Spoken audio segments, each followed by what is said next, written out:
సిరివెన్నెల హరివెన్నెల సీతారాముని వెన్నెల పాటకు మాటల వెన్నెల మాటకు మల్లెల వెన్నెల.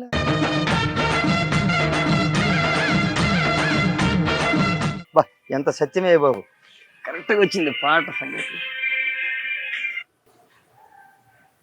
హలో నమస్తేనా, ఏడుండవా?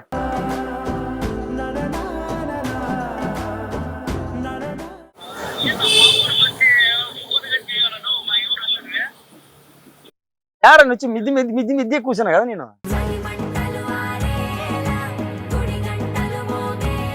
రా రా, ఏం బాగా చీకటి పడి చలి పెడుతుంది.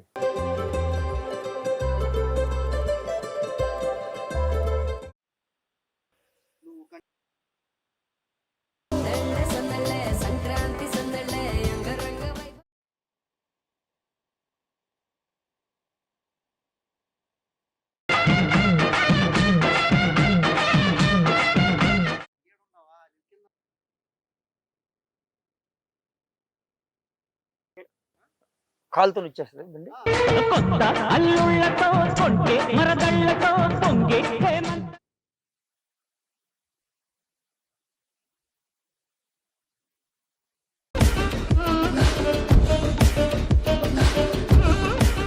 డాడీ క్యారెక్టర్ ఉంది కదా, డాడీ వాలీబాల్ ఆడుతా అంటే ఒక పాప వస్తే బాల్ తగులుతుంది. ఆడికి వేసింది డాడీ వెళ్ళిందని ఆయన ఎవరి పాపవి నువ్వు అని అడుగుతాడు.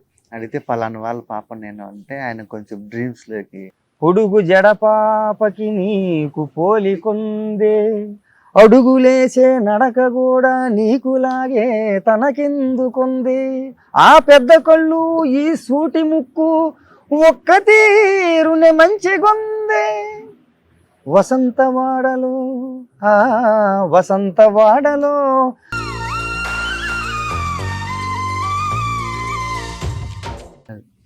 ఇంట్లో ఏం చెప్పను, అప్పట్లో ఏమన్నా లవ్. నాకు చిన్నప్పటి నుంచి ఫ్యాంటసీలు ఎక్కువ, శ్వేత సుందరిని తెచ్చుకుందామని కోరుకుండేది.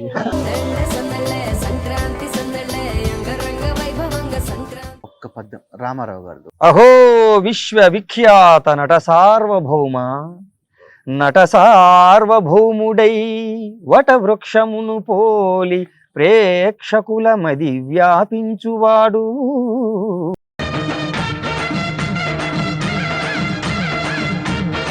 సిరివెన్నెల హరివెన్నెల సీతారాముని వెన్నెల పాటకు మాటల వెన్నెల మాటకు మల్లెల వెన్నెల వెన్నెల చిన్నెల వెన్నెల సిరివెన్నెల హరివెన్నెల సీతారాముని వెన్నెల. బా ఎంత సత్యమే బాబు, కరెక్ట్గా వచ్చింది పాట సంగతి. హలో నమస్తేనా, ఏడుండవా?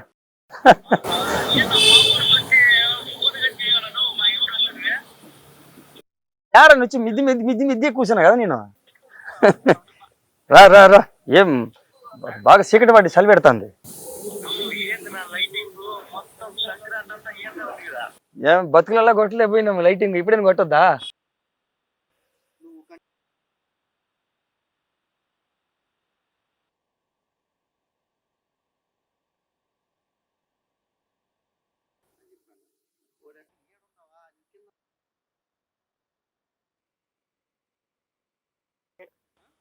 కాలుతో వచ్చేస్తుంది బండి.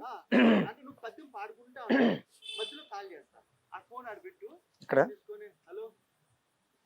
రింగి పెడదామా? ఓకే.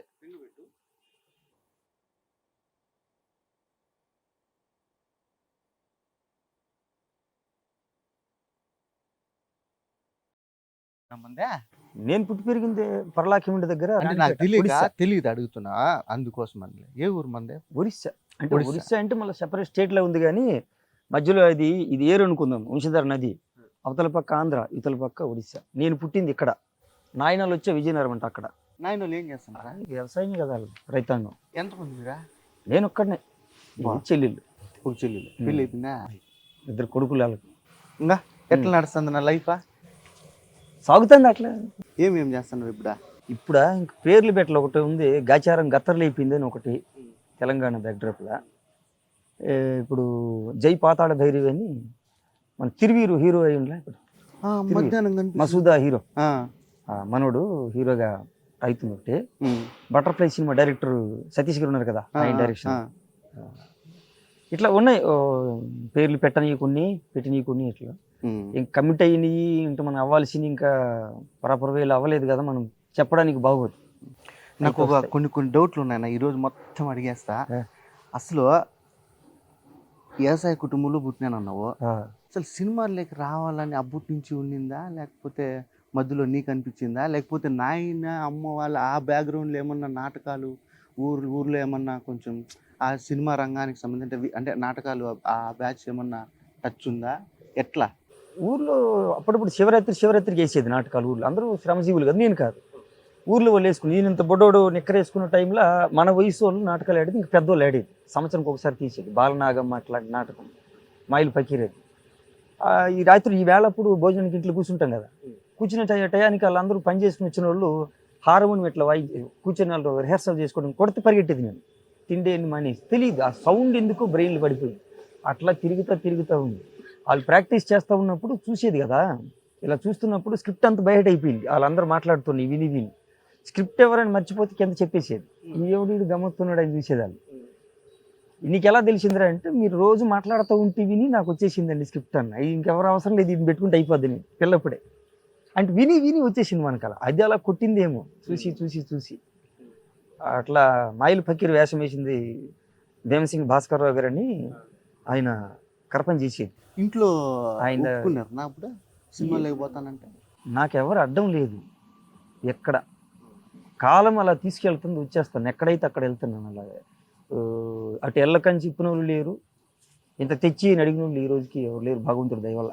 అమ్మ నాన్న అట్లా తీసుకెళ్ళారు, చెల్లెళ్ళు, అడ్డు లేదు అంతే. అదేదన్నట్టు సినిమాలు ఎవరు ఉన్నారా పాత వాళ్ళు మన ఇంట్లో ఎవరు అంటే, ఆయన సినిమా వేరే ఉంది, ఎందుకు వచ్చాను ఎక్కడికి వెళ్తాను తెలియకుండా తిరుగుతూ ఉండి ఇక్కడ లాక్ అయిపోయింది. ఇట్లా ఎప్పుడు వచ్చినా సినిమాలకి రావాలని చెప్పి హైదరాబాద్ వచ్చి 20 ఏళ్ళు అయిపోతుంది. ఎట్లా ఫస్ట్ ఊరికే 10th రాశాను, అది అన్ని జంపులే, ఇంట్రెస్ట్ పోతా ఉంది, వదిలేస్తాను. అక్కడ నుంచి రైలు ఎక్కి హైదరాబాద్ దిగినాక 2 కుర్రాళ్ళు అక్కడ మన ఊర్లో ఫ్రెండ్స్ లాగా పరిచయమైన ఫ్రెండ్స్లో వాళ్ళిద్దరు, మళ్ళీ పెద్ద దోస్తాను కదా. వాళ్ళు వచ్చినప్పుడు నేను వేరే పని మీద వచ్చాను, వాళ్ళతో పాటు వచ్చాను కదా, నా పనికి వెళ్తే వాళ్ళకి పని దొరకలేదు, వాళ్ళతో పాటు కొన్నాళ్ళు ఉండి తర్వాత మన పనికి వెళ్తాం, ఒంటరి అయిపోతాను. నాగా అది కొట్టింది, జల్ల కొడితే ఇక్కడ పడ్డా. అది దెబ్బ కొట్టి మనకి ఇది రాసి పెట్టుంది, లేకపోతే అటు వెళ్ళిపోయేవాళ్ళం మేము. వాళ్ళ దగ్గర ఇరుక్కోనని కొన్ని. అక్కడికి వచ్చిన తర్వాత ఇంతకుముందు మెడికల్ చేశానని ఇంతకుముందు ఎవరు అన్నాను, మీరు వినే ఉంటారు.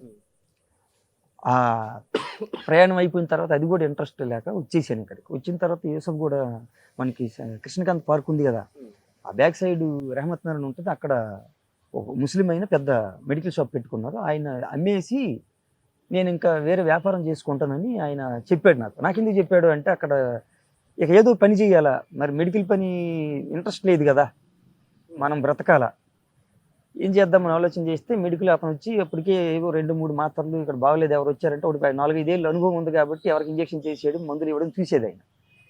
నాకు ఈ మందులే కావాలి, ఆ మందులు లేకపోతే తెప్పించేవాళ్ళు, కానీ లేబర్ వాళ్ళు వీళ్ళకి మాత్రం మందు మార్చుకొని చెబితే సరే నన్ను అన్నాడు ఆయన. అది కొన్నాళ్ళు చూసిన తర్వాత ఆయన, నేను షాప్ తీసేస్తున్నాను, మీరు రన్ చేస్తారంటే పెట్టుబడి అంతా నాది, వచ్చిన షేర్ లాభాల్లో మీది సగం నాది సగం, నడిపిస్తారా అన్నాడు ఆయన. నాకు ఇసుకొచ్చి వచ్చానండి, నాకు ఇంట్రెస్ట్ లేదని వచ్చేసాను. ఆయన మంచి అయినే అంటే పెట్టుబడి అంతా పెట్టి డబ్బులు మనకి ఇవ్వడం ఏంటి, ఇంట్రెస్ట్ లేక వదిలేసిన తర్వాత మరి బ్రతకాలు ఏం చేద్దాం మరి అన్నప్పుడు ఇక పని చేద్దామని ఈ బిల్డింగ్ పనులు అటుకిటికి వెళ్ళాను.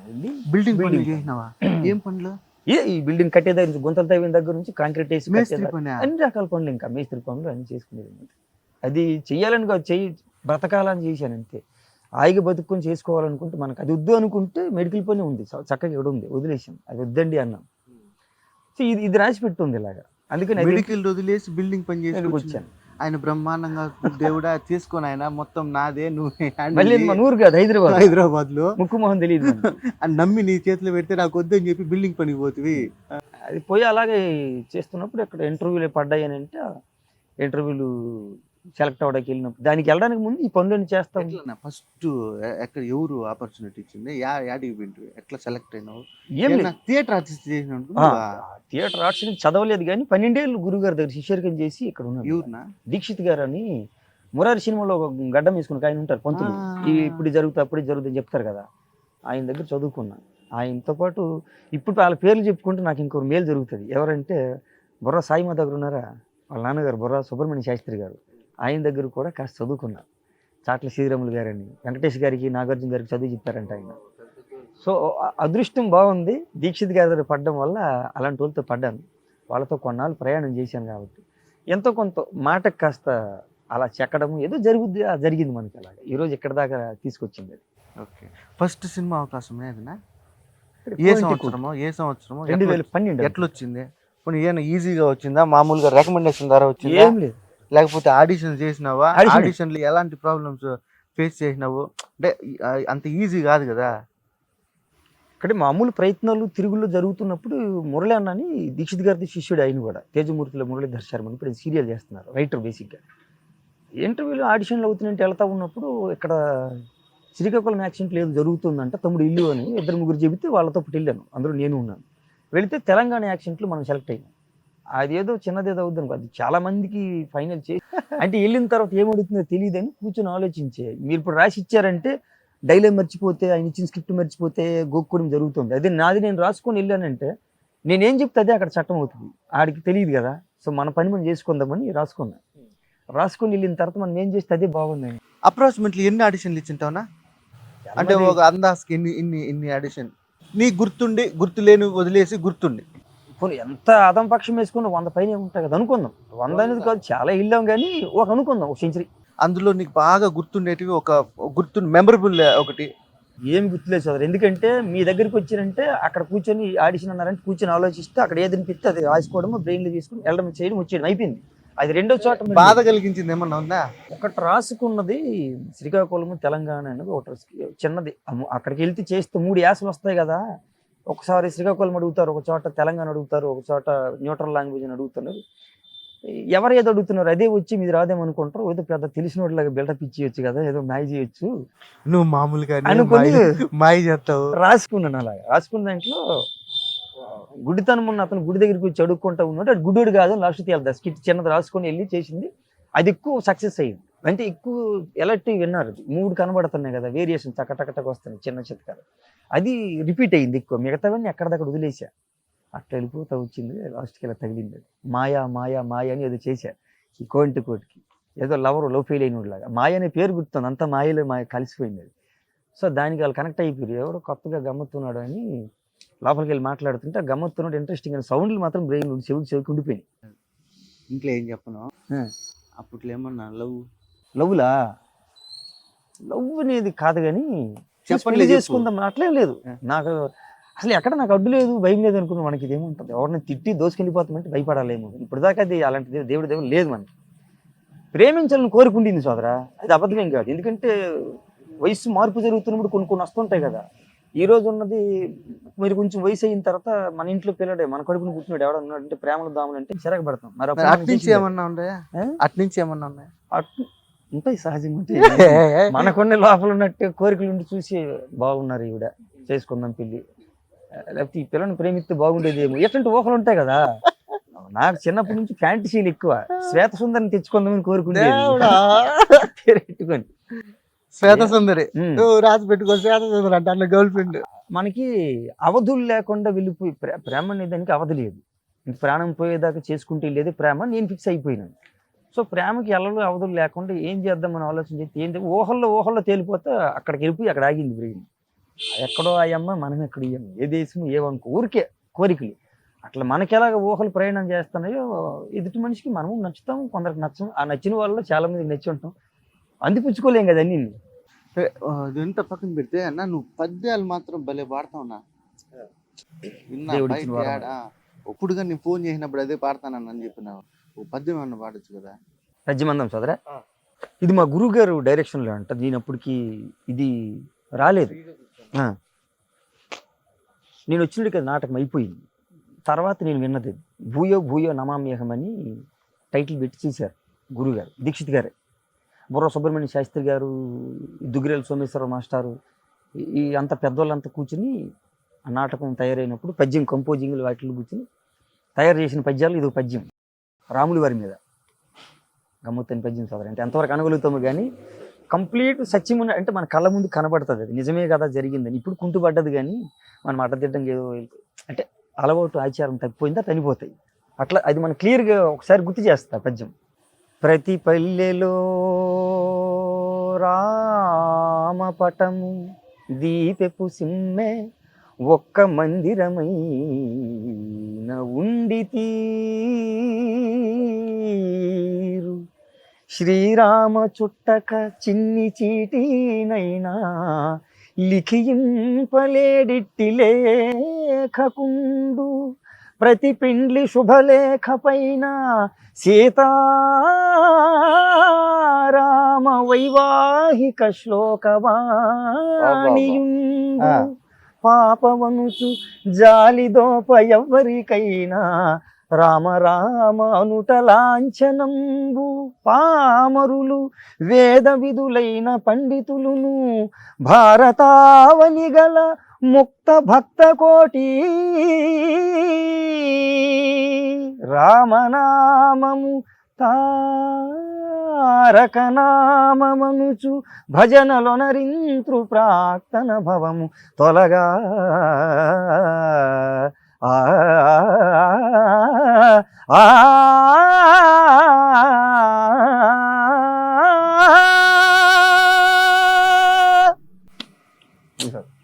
మాటలు లేవునా, రాములు గారి మాట ఇది. సూపర్ నా, భలే బాగున్నాను.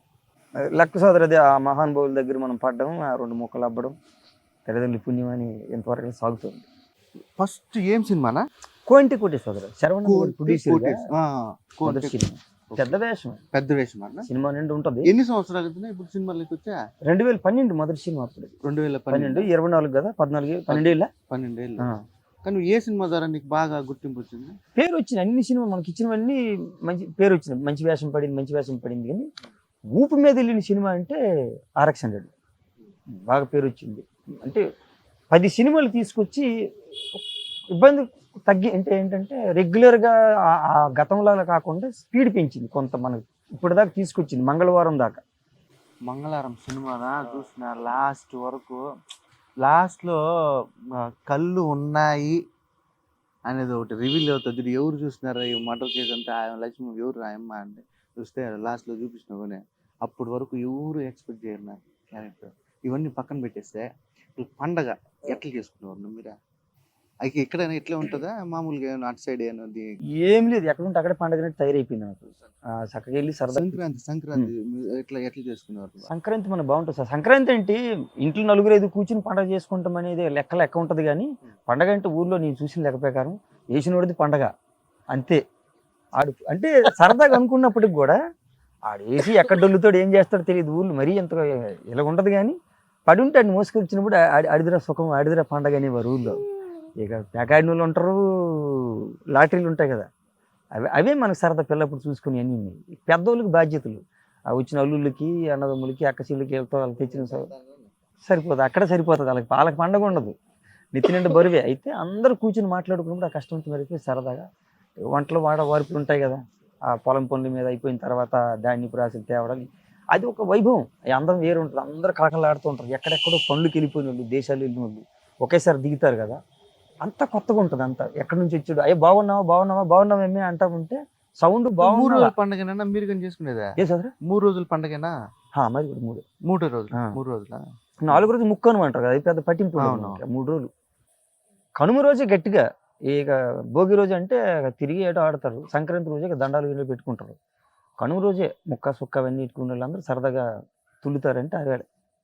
మిగతా మామూలు పండుగలు జరుగుతుంటాయి. మనకు పెద్ద పండుగ అది మా దిక్కు. ఎందుకంటే పెద్దలకు ముద్దేసేది పెద్ద పండుగ అంటారు. మన పితృ కార్యాలయం ఉంటాయి కదా, అలాగా తాతలకి వాళ్ళకి అని జంగమైలు వచ్చి పొగుడ్డ. సినిమాలోకి రావాలని ఇన్స్పిరేషన్ ఎవరైనా ఉన్నా? ఎన్టీఆర్. ఇన్స్పిరేషన్ అని కాదు కానీ ఎందుకు ఫస్ట్ టైం ఆ సౌండ్ ఉండిపోయింది. ఆ రామారావు గారి గొంతు ఆ రూపం అలా కట్టేసింది. అది అది బహుశా ఏమో తెలియదు. మొట్టమొదటి సినిమా అయింది చూశానేమో చిన్నప్పుడు. అభిమానం ఎంత అంటే ఇక అక్కడి నుంచి కొనసాగింది. రామారావు గారు, ఎన్టీఆర్, బాలకృష్ణ గారు, ఎన్టీఆర్ అంతా అంటే కుటుంబ వాతావరణం అది అంతా చూడండి. నందమూరి వీరాభిమానులు అంటారు. అట్లాంటి వాళ్ళలో మనం ఒకరం అవుతున్నాం. ఎక్కువ బాగా చూసింది ఆయన్నే, రామారావు గారిని. ఏ వేషం వేసినా కథలకు ఉండిపోయేది. నువ్వు ఇండస్ట్రీకి వచ్చిన తర్వాత ప్రతి ఒక్కరు కొంచెం స్ట్రగుల్స్ ఫేస్ చేస్తారు నా స్టార్టింగ్ లైఫ్లో. మీరు కొంచెం పన్నారు ఇందాక చెప్పినట్టుగా. ఇక్కడ లైఫ్ తాపి పని చేయడం కానీ, పెయింటింగ్ వర్క్ చేయడం కానీ అట్లా. సో బాగా బాధకరం. ఈ నిరన్నాకి కర్మ వెళ్ళిపోదామా, అవసరమా మనకి అన్న ఒక స్ట్రగుల్. అంటే ఒక డే అనేది ప్రతి ఒక్కరికి ఒక రోజు ఉంటుంది, చిరాకు తెప్పించిన రోజు. అవసరమా నాకు ఇది అని అట్లాంటివి ఏమన్నా ఉన్నాయి? మన వయసు సరిపోదేమో మాటకి. నేను చెప్పడానికి నా వయసు ఇప్పుడు సరిపోదేమో సోదరు. కాకపోతే చిల్లరగాను అల్లరగాను ఏదో ఒకటి చిలిపి చేష్టలు ప్రతి మనిషి జీవితంలో ఉంటాయి కదా. పిల్ల వయసులో పెరుగుతున్న కొద్దీ 17 ఏళ్ళు వచ్చే వరకు రకరకాల రాజకీయాలు చేసుకుని వెళ్ళానంటే ఊరికే అల్లరి చిల్లర చెట్లు, ఈ చెట్టుకి ఆ చెట్టు మీద దొంకడం, ఇట్లాంటివన్నీ ఎవరికి తెలియదు. అంత అల్లరిగిలో తిరిగేవాడు. నూతుల్లో దుంకి లోపలికి వెళ్ళి ఏవి కవి తీసుకురావడం. అంటే ఒక వాచి పడిపోయిందంటే దూకి తెచ్చేది వాచి. ఈ నూతిలో ఇంతవరకు ఎవడెళ్ళి ఆ బావిలో తేలేదురా అంటే మనకు మండేది. వాచి పడిపోయిందంటే చూసి దూకి, వాచినో అంటారు వేరే అది పడిపోయి ఉంటాయి పిల్లకాయలు, మనం ఎవరిదో పడిపోయి ఉంటుంది సర్ఫ్ సబ్బులు. విన్నాం చెవులు పడింది, ఎవడు తేలేదా ఈ ఒక్కను ఎవడో వదిలేశాడంట. అన్ని ఊర్లో బావిలన్నీ తిరిగాడు, దూకాడు, తెచ్చేసాడు. చెరువులు ఈ చివరి మునిగితే ఆ చివరికి వెళ్ళిపోయేవాడు. ఈ మీద ఎవరు టచ్ చేయలేదని అంటే మనకు మండుతుంది. తెలియకుండా లోపల ఉండేది. వాళ్ళు వెళ్ళిపోయిన వెంబడి దూకేసి తెచ్చేసేది. అంటే ప్రయత్నించి సఫలమైపోయింది. అట్లాంటిది ఓలుడు ఇది విడదే దూకి తీసుకొచ్చేయడం. అది వెళ్ళి నిక్కరు, స్కూల్ యూనిఫామ్ నిక్కర పడిపోయింది. అది పిల్లల నుయ్యి దగ్గర నేల నుయ్యలు ఆడతాం, నిక్కర వేసి తేరా అంటే ములిగిన దాకా ఉండి ఒకటి దుంకేది. ఆడికి అందుబాటులోకి రాలేదు. అది ఆడు దేవిదేవి వచ్చాడు. లోతు నుయ్యలు కదా, అదృష్టవశాత్తు మనం దూకి వెళ్ళిన తర్వాత మనకే దొరికేది అది. దానివల్ల మనం వీడన్నింటిలో ఈడే నెంబర్ 1 అన్నట్టు అయిపోయింది. దుంబాలు అంటారు అక్కడ అల్లరి ఎలా తిరిగిన వాడు. క్రికెట్ బాగా ఆడేవాడిని. ఈ పాటలు ఇలాగ అంట చదువు బంగారులాగా అబ్బింది. ఇక ఎక్కడుండి మనకు ఆ వయసులో ఏముంటాయి, ఇంకా పొలం గట్టులు తిరగడం, అల్లరి చిల్లర చేయడం, ఆ పొలం గట్టులకు వెళ్ళిపోయి చిక్కుడుకాయలు పేజికాయలు ఉంటాయి కదా, పిక్కు తినేయడం, వెళ్ళిపోవడం. పిల్లలు ఆ పొలం ఎవడదో వాడినే మధ్యలో కాపలు పెట్టి నువ్వు పీకి. అంటే ఈ చల్లర పిల్లలు అందరం చేసేది. ఈ బ్యాచ్కి ఎవడు లీడంటే మన పేరు వచ్చేది. ఎవడైతే చేసినా మనకు ఉండదు. ఆ బ్యాచ్లో ఎవడ చేసినా తప్పక భరించాల్సి వచ్చేది. ఇంటికి వస్తే తంతారు, ఏమి పట్టుకొస్తే అమ్మ వాయించేస్తుంది. నాన్నంటే చింతబరికి తీసుకుని చింతపడేస్తాడు. సో ఇంటికి ఒక వస్తువు వచ్చేది కాదు. ఎందుకంటే ఎక్కడదంటే సమాధానం ఉండదు కదా. సో అక్కడ తెగిపోయింది, ఇంటికి వచ్చేది కాదు. అలాగా ఇంటి దాకా ఏది రాకుండా ఎన్ని చేసినా నడిచిపోయినాయి అలాగా. కాబట్టి ఇంటికి ఏం తెలదు ఈ ఫ్రెండ్ సర్కిల్ అక్కడ అంటే. అందుకే ఎవడ చేసినా ఆడి బ్యాచ్ అనేది, వాళ్ళతో పాటు ఉన్న బ్యాచ్ ఆడ ఇంకెవరు ఉంటారని. ఎవడ చేసినా మన మీద. అయితే అమ్మకు తెలిసిన తర్వాత ఒకసారి ఏదైనా అయిపోయింది, కారణం ఏంటంటే చెప్పిన ఇలాగా అక్కడ జరిగిందని. నీవే పేరు వచ్చినావు కదంటే అవునమ్మా చెప్పకు, వదిలే, భరించాను. ఆ మనుషులను వదిలే, లేకపోతే మాటైన పడాను. అది ఫిక్స్ అయిపోయా. మనం చేసిన పనికి ఎవరు చేసినా ఎందుకు చేసినా లైవ్లో దొరికింది మన పేరే కాబట్టి మనం తప్పక భరించాల్సింది. వాళ్ళ పేర్లు ఇంక బయట పెట్టొద్దు అన్నదాన్ని. ఎవరి కారణమైనా కానీ నువ్వు దొరికి నువ్వే, ఇంకా వాళ్ళతో కలవడం మానేది. ప్రతిసారి నువ్వే దొరికినా ఎవడు చేసినా పేరు మంద, ఎవడేం చేసినా. కాకపోతే సూత్రధారి మనమే ఎక్కువ ఉండేది కాబట్టి అన్నిట్లు మనకు పడిపోయేది. మనం లేనప్పుడు జరిగిన మన మీద పడేది. అట్లా సాగిపోయి ఎక్కడ బ్రేక్ పడిపోయింది, నేను అన్ని పక్కకి వెళ్ళిపోయింది, ఇక్కడ నుంచి పడిపోయింది. లేకపోతే అక్కడనే తిరిగేసాను అలాగా. అయితే ఎవరికి ఇబ్బంది పడలేదు దేవుడి దయ వల్ల. సరదా చిన్న అక్కడికక్కడ ఇబ్బంది, ఆ క్షణానికి పడిపోతే చిరాకు పడతాం. ఇప్పుడు పగిలిపోతే ఒక నెల 10 రోజులు పోయిన తర్వాత అక్కడ పడిపోయిందని నవ్వులాట ఉంటుంది. అంటే ఈ రోజు కష్టం ఇంకో రోజుకి నవ్వు తిప్పిస్తుంది కదా, అట్లా అయిపోయింది ఇప్పుడు. అది చిన్నప్పుడు చేసినవన్నీ అల్లరకుంటే. అయితే మనకి ఎవడేమనేది కాదు, చదువుతాం, పాడతాం, ఆడతాం, గౌరవంగా ఉండింది. ఎందుకంటే అమ్మ వాళ్ళ పేరు మంచిగా ఉండింది కాబట్టి. అక్కడ గొడవ గోల లేదు కాబట్టి వాళ్ళ కీర్తి మనకు కాపాడేసింది.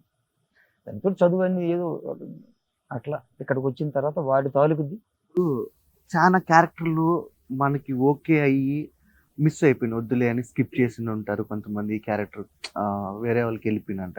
అట్లాంటి సందర్భాలు ఏమన్నా బాధపడ్డ రోజులు ఉన్నాయా? అట్లాంటి క్యారెక్టర్ మిస్ అయిన క్యారెక్టర్ మొదట్లో అనిపించేది, సినిమా చేస్తే బాగుండు, జారిపోయింది అని. దీనికన్నా ముందు సినిమాలు వచ్చేస్తా ఉంటాయి, వారం రిలీజ్ అవుతాయి కదా, చూసి మిస్ అయింది. కారణాలు మనకు సరిగ్గా తెలియని చోట చాలా మిస్ అయిపోయినాయి. అలాగా కొమ్మరి 24 ఎప్పుడు సెలెక్ట్ అన్నారు, అది మిస్ అయిపోయింది. అప్పుడు 1 సినిమా కొంచెం రిజల్ట్ తేడా కొట్టేసరికి అది లేట్ అయింది. ఈ లేట్ అయినప్పుడు మళ్ళీ మనకు ఉంది అని చెప్తే మళ్ళీ కలవండి. అంటే ఇప్పుడు అది మాట ఇచ్చారు, మనం మాట చెప్పేశారు అన్నప్పుడు మనం వేషం ఉందని చెప్తే మనం పిలుస్తారు. ఇంక మళ్ళీ వెళ్ళి అస్తమానం వీళ్ళు ఇబ్బంది పెట్టడం అనుకుని మనం కలవడం మానేసాం 2 సార్లు వెళ్ళి. ఈ లోపల అది అయిపోయింది. సినిమా కొంచెం తేడా కొట్టేసరికి టీం మారింది, మనకి ఇన్ఫర్మేషన్ అందలేదు, కొత్త వాళ్ళు ఇచ్చారు, యాక్టర్లు కూడా సెటప్ చేయింది. అలాగా జారిపోయినాయి. రంగస్థలం అనుకున్నది చిన్నదేదో దొరికింది ఆ క్షణంకి మనం అందుబాటులో. ఇట్లా మంచి మంచి జారిపోయినాయి. బాలకృష్ణ గారిది అఖండ, చిరంజీవి గారి ఆచార్య, వెళ్ళిపోయినాయి మంచి మంచి. ఆచార్య గారిని చూశాను. అడిగారు 2 సార్లు అడిగారు పాపం వాళ్ళు కూడా. కొడెట్టు గారు, ఆయన మర్చిపోయినండి పేరు, ఆయన కూడా పిలిచి అడిగారు, ఇలా ఉంది లక్ష్మణ్ గారు మరి అంటే, సార్ ఇలా వేరే దగ్గర ఉన్నానండి అన్న. సరే నన్ను వస్తుంది ఒక రోజు, పిలిపి వచ్చింది కదా అని ఆ ఎంకరేజ్గా ఒక మాట అన్నారు. సర్లే వస్తా చేద్దువులే అని. అట్లా వెళ్ళిపోతుంది. గోల్డ్ పోయినాయి సార్ అంటే వదిలేసాను, గుర్తుంటే బాధేస్తుంటుంది. మనకు ప్రాప్తం లేనిది ఎప్పుడు మన దగ్గర రాదు అని ఫిక్స్ అయిపోయింది. ఒకవేళ వచ్చిన తన్నేస్తుంది మనకు ఉంచదు అక్కడ, ఆ క్షణం కనిపిస్తుంది. పాలిటిక్స్ బాగుంటాయి అంటారు, నిజమేనా? ఎక్కడ ఉంటుంది సార్, ఇంట్లో ఉన్నది, ఇంట్లో అది ఖచ్చితంగా ఉంటుంది. ఉండదు అనే మాట అయితే నేను ఒప్పుకోను, అది నా వరకునే. అది ఉండకపోతే సమాజం ఎట్లా ఉంటుంది, అంతా మాయే కదా. అయితే ఎవడి పరిధిలో అడుగుంటుంది. ఇప్పుడు నేను ఒకటి మీద ప్లే చేస్తే నా మీద ప్లే చేసి కూడా ఇంకోటి వస్తాడు. అవును. అది నేను గమనిస్తే నేను ఇక్కడ పెట్టిన దాని వల్ల నాకు ఇది పెట్టాడేమో అని మనకు తెలుస్తుంది. కర్మ సిద్ధాంతం అంటాం కదా, వాడికి బాధ వచ్చింది ఇవాళ మన వల్ల అంటే, అలాంటి బాధ మనకు రావడానికి టైం పడుతుంది ఎవడ కొట్టేదాకా. అప్పటికి జరిగిపోయి చాలా రోజులు అవుతుంది, మనకు గుర్తుండదు దానివల్ల ఇది వచ్చిందని. సో దాన్ని నమ్మం పక్క పెడితే అలాంటివి ఉంటాయి. మనకు తగిలినోడికి కుట్టినోడికి ఇంకోటి కొడతాడు, డాడీని కొట్టాడు, ఇంకోటి తలందన్నేవాడు ఉంటే కాడిందని ఉంటాడు కదా, ఇంకొకటి అట్లా సహజమే. అందుకని పట్టించుకోండి. మన వాళ్ళు ఎవరికి తగులుతుందా బాధపడుతుంది అనేది ఒక ఆలోచన వస్తే రావచ్చు, దాని గురించి ఆలోచిస్తానేమో కానీ మీతో బుర్రకు లేచిపోతుంది. వదిలేద్దాం, వెళ్ళిపోతాను. కాస్టింగ్ కోచ్ నేను ఆడపిల్లని కాదు కదా. అంటే నువ్వు విని సందర్భాలు ఏం అంటారు, ఇప్పుడు మనకి నచ్చితే మంచోళ్ళు అంటాం, నచ్చకపోతే చెడ్డోళ్ళు అంటాం. అది ఆడైనా మగైనా అది సహజం. సో మన ఇంట్లో ఉన్న తప్పుని మనం ఎలాగో బయట పెట్టాం. అది మరి నచ్చినప్పుడు చేస్తున్నప్పుడు, ఇప్పుడు మగాళ్ళు మనకు ఒక రకమైన బాధ ఉంటే తప్పించరా అని అనుకున్నాం. అంటే ఈ మధ్య నేను ఏంటంటే మగవాళ్ళకి కానీ కాస్టింగ్ కోచ్ ఎదురవుతుందని, మన వరకు కాదు మామూలుగా బయట ఇండస్ట్రీ వాళ్ళకి ఉంటుంది, కాదని నన్ను లేదని చెప్పను. ఎందుకంటే రోడ్డు మీద వెళ్తున్నప్పుడు నేను జనంలో నిలబెడితే ఒక ఆయన వచ్చి నా మీద చేసాడు అనుకున్నాం, దాన్ని ఎక్కువ చనాలి. నేను 20-30 మంది ఉన్నారు, వచ్చి ఎక్కడి నుంచి చేయలేస్తున్నాడు ఆయన, గుండె తట్టది పరిగెట్టా. దాన్ని ఏమంటాం మనం అంటే, అవకాశం ఎవరికి ఎక్కడ ఏ రూపనిస్తారు రూపం. అయితే కనీసం మందు అలవాటు లేని వాళ్ళు ఉన్నారు చిత్ర పరిశ్రమ, సిగరెట్, చుట్టా బీడి. నేను అలా నిలబడిపోయా. ఏంటారు ఎలాంటి అంటే, సినిమా అంటే అలా ఉంది అనేది జనంకి ఒక నానుడి. నాటకాలు, సినిమాలు ఎక్కువ అక్కడ అలవాట్లు ఉంటాయి. అసలు ఏమి లేని ఉన్నారు. బయట ఎన్ని జరుగుతున్నాయి, బయటికి రాదు. ఇది మనం మీడియాకు అందుబాటులో ఉంటారు కాబట్టి అది ఎక్కువ లైవ్లో ఉంటుంది. బొమ్మ తెల్లారితే కనబడుతుంది, పత్రికల్లో ఉంటుంది. దానివల్ల చెడ్డ పేరు ఎక్కువ ఉంది. కానీ ఇప్పుడు కథ ఒకటి వచ్చిందని అంటే, సినిమా బయట జరిగిన దాన్ని బేస్ చేసి కదా రాస్తారు ఎక్కువ కథలు. ఫ్యాంటసీలు ఏం రాయగలుగుతాం మనం? దాన్ని ఏదో జోడించి కల్పించి ఏదో రాస్తా ఉంటారు, చేస్తూ ఉంటారు. కొత్తగా మనిషి ఎంత సృష్టించగలుగుతాడు సార్? ఉన్నదాన్ని రీక్రియేట్ చేస్తాడు, అయిపోయిన దాన్ని మళ్ళీ ఏమి బయటకు తీసుకొస్తాడు. సో అక్కడేవో జరుగుతున్నాయి అనేసి అంటే, మనకి ఎక్కడేవి జరగట్లేదు, ఏ ఉద్యోగాలు జరగట్లేదు, ఏ ఇళ్లలో జరగట్లేదు, ఏ పక్కడ జరగట్లేదు మాట అంటే అందరికి ఉలిక్కి పడతాం. అంటే ఒకదాని మీద పూర్తి స్థాయిలో తోసేయకూడదు, వ్యవస్థ అంతా ఒకటి కాదు. అందులో మహానుభులు ఉన్నారంటే, ఉదాహరణకు నేను చూసిన మనుషుల్లో టక్కన గుర్తుకొచ్చింది ఈశ్వర్ రెడ్డి గారిని, డైరెక్టర్ గారు అయిన ఈబీబీ సత్యనారాయణ గారు తీశారంట. ఆయన ముందే తాగాడు ఆయన. నేను షాక్, అక్కడ కూర్చుంటే తెచ్చి మీరు వేసుకోండి అన్నాడు అక్కడ కూర్చున్న వాళ్ళందరికీ. సోడా తాగరు అయినా, అది ఆశ్చర్యం. అంటే మరి ఇలాంటి వాళ్ళు కూడా ఉన్నారు ఈ జనరేషన్లో. అంటే మనం చూస్తున్నామంటే ఉంది, మంచి చెడ్డ ఎక్కడ ఉంటుంది. ప్రత్యేకించి దీన్ని తోసేస్తూ ఉంటారు కదా, భయపడుతుంటారు జనం బయటకు వస్తే. సినిమా వల్ల ఎవరు నాయన వీళ్ళకి ఎన్ని ఉంటాయి ఏమి రాని. కానీ ఎవరికి ఎన్ని ఉంటాయి అవన్నీ బయటపడాల్సిందే. బయటపడుతుంటే వచ్చింది వస్తుంటాయి, వీడిదైనా ఆడిదైనా. ఊరకే మనం దంచుకుని వెళ్ళి కంపు చేసేసుకుంటూ అనిపిస్తూ ఉంటుంది. సరే, RX 100 ఎట్లా వచ్చింది ఛాన్స్, ఫస్ట్ ఛాన్స్? అది వంగవీటి షూట్ జరుగుతున్నప్పుడు ఆయన అసోసియేట్గా చేస్తున్నారు RGV గారి దగ్గర, అజయ్ భూపతి గారు. అక్కడ హీరో మన సందీప్ గారిది పుట్టినరోజు అయితే మామూలు మాట్లాడుతుంటే ఒక పద్యం మీద చదివితే అది విన్నారు ఆయన, మన అజయ్ భూపతి. అప్పటికి పని చేస్తాను కానీ పద్యం విని గమ్మత్తుగా ఉందని ఆయనకి ఎక్కడో బ్రెయిన్ పడ్డది. అక్కడే విన్నారు. క్యాంప్ CCI రోహిత్ పెనిమత్స అని 2 ఉంటారు. చేసన్నారు. వాళ్ళు స్టోరీ డిస్కషన్ నిరుద్యోగ నటులను వెబ్ సిరీస్లు చేశారు. వాళ్ళతో అక్కడే ముడిపడింది మనకి.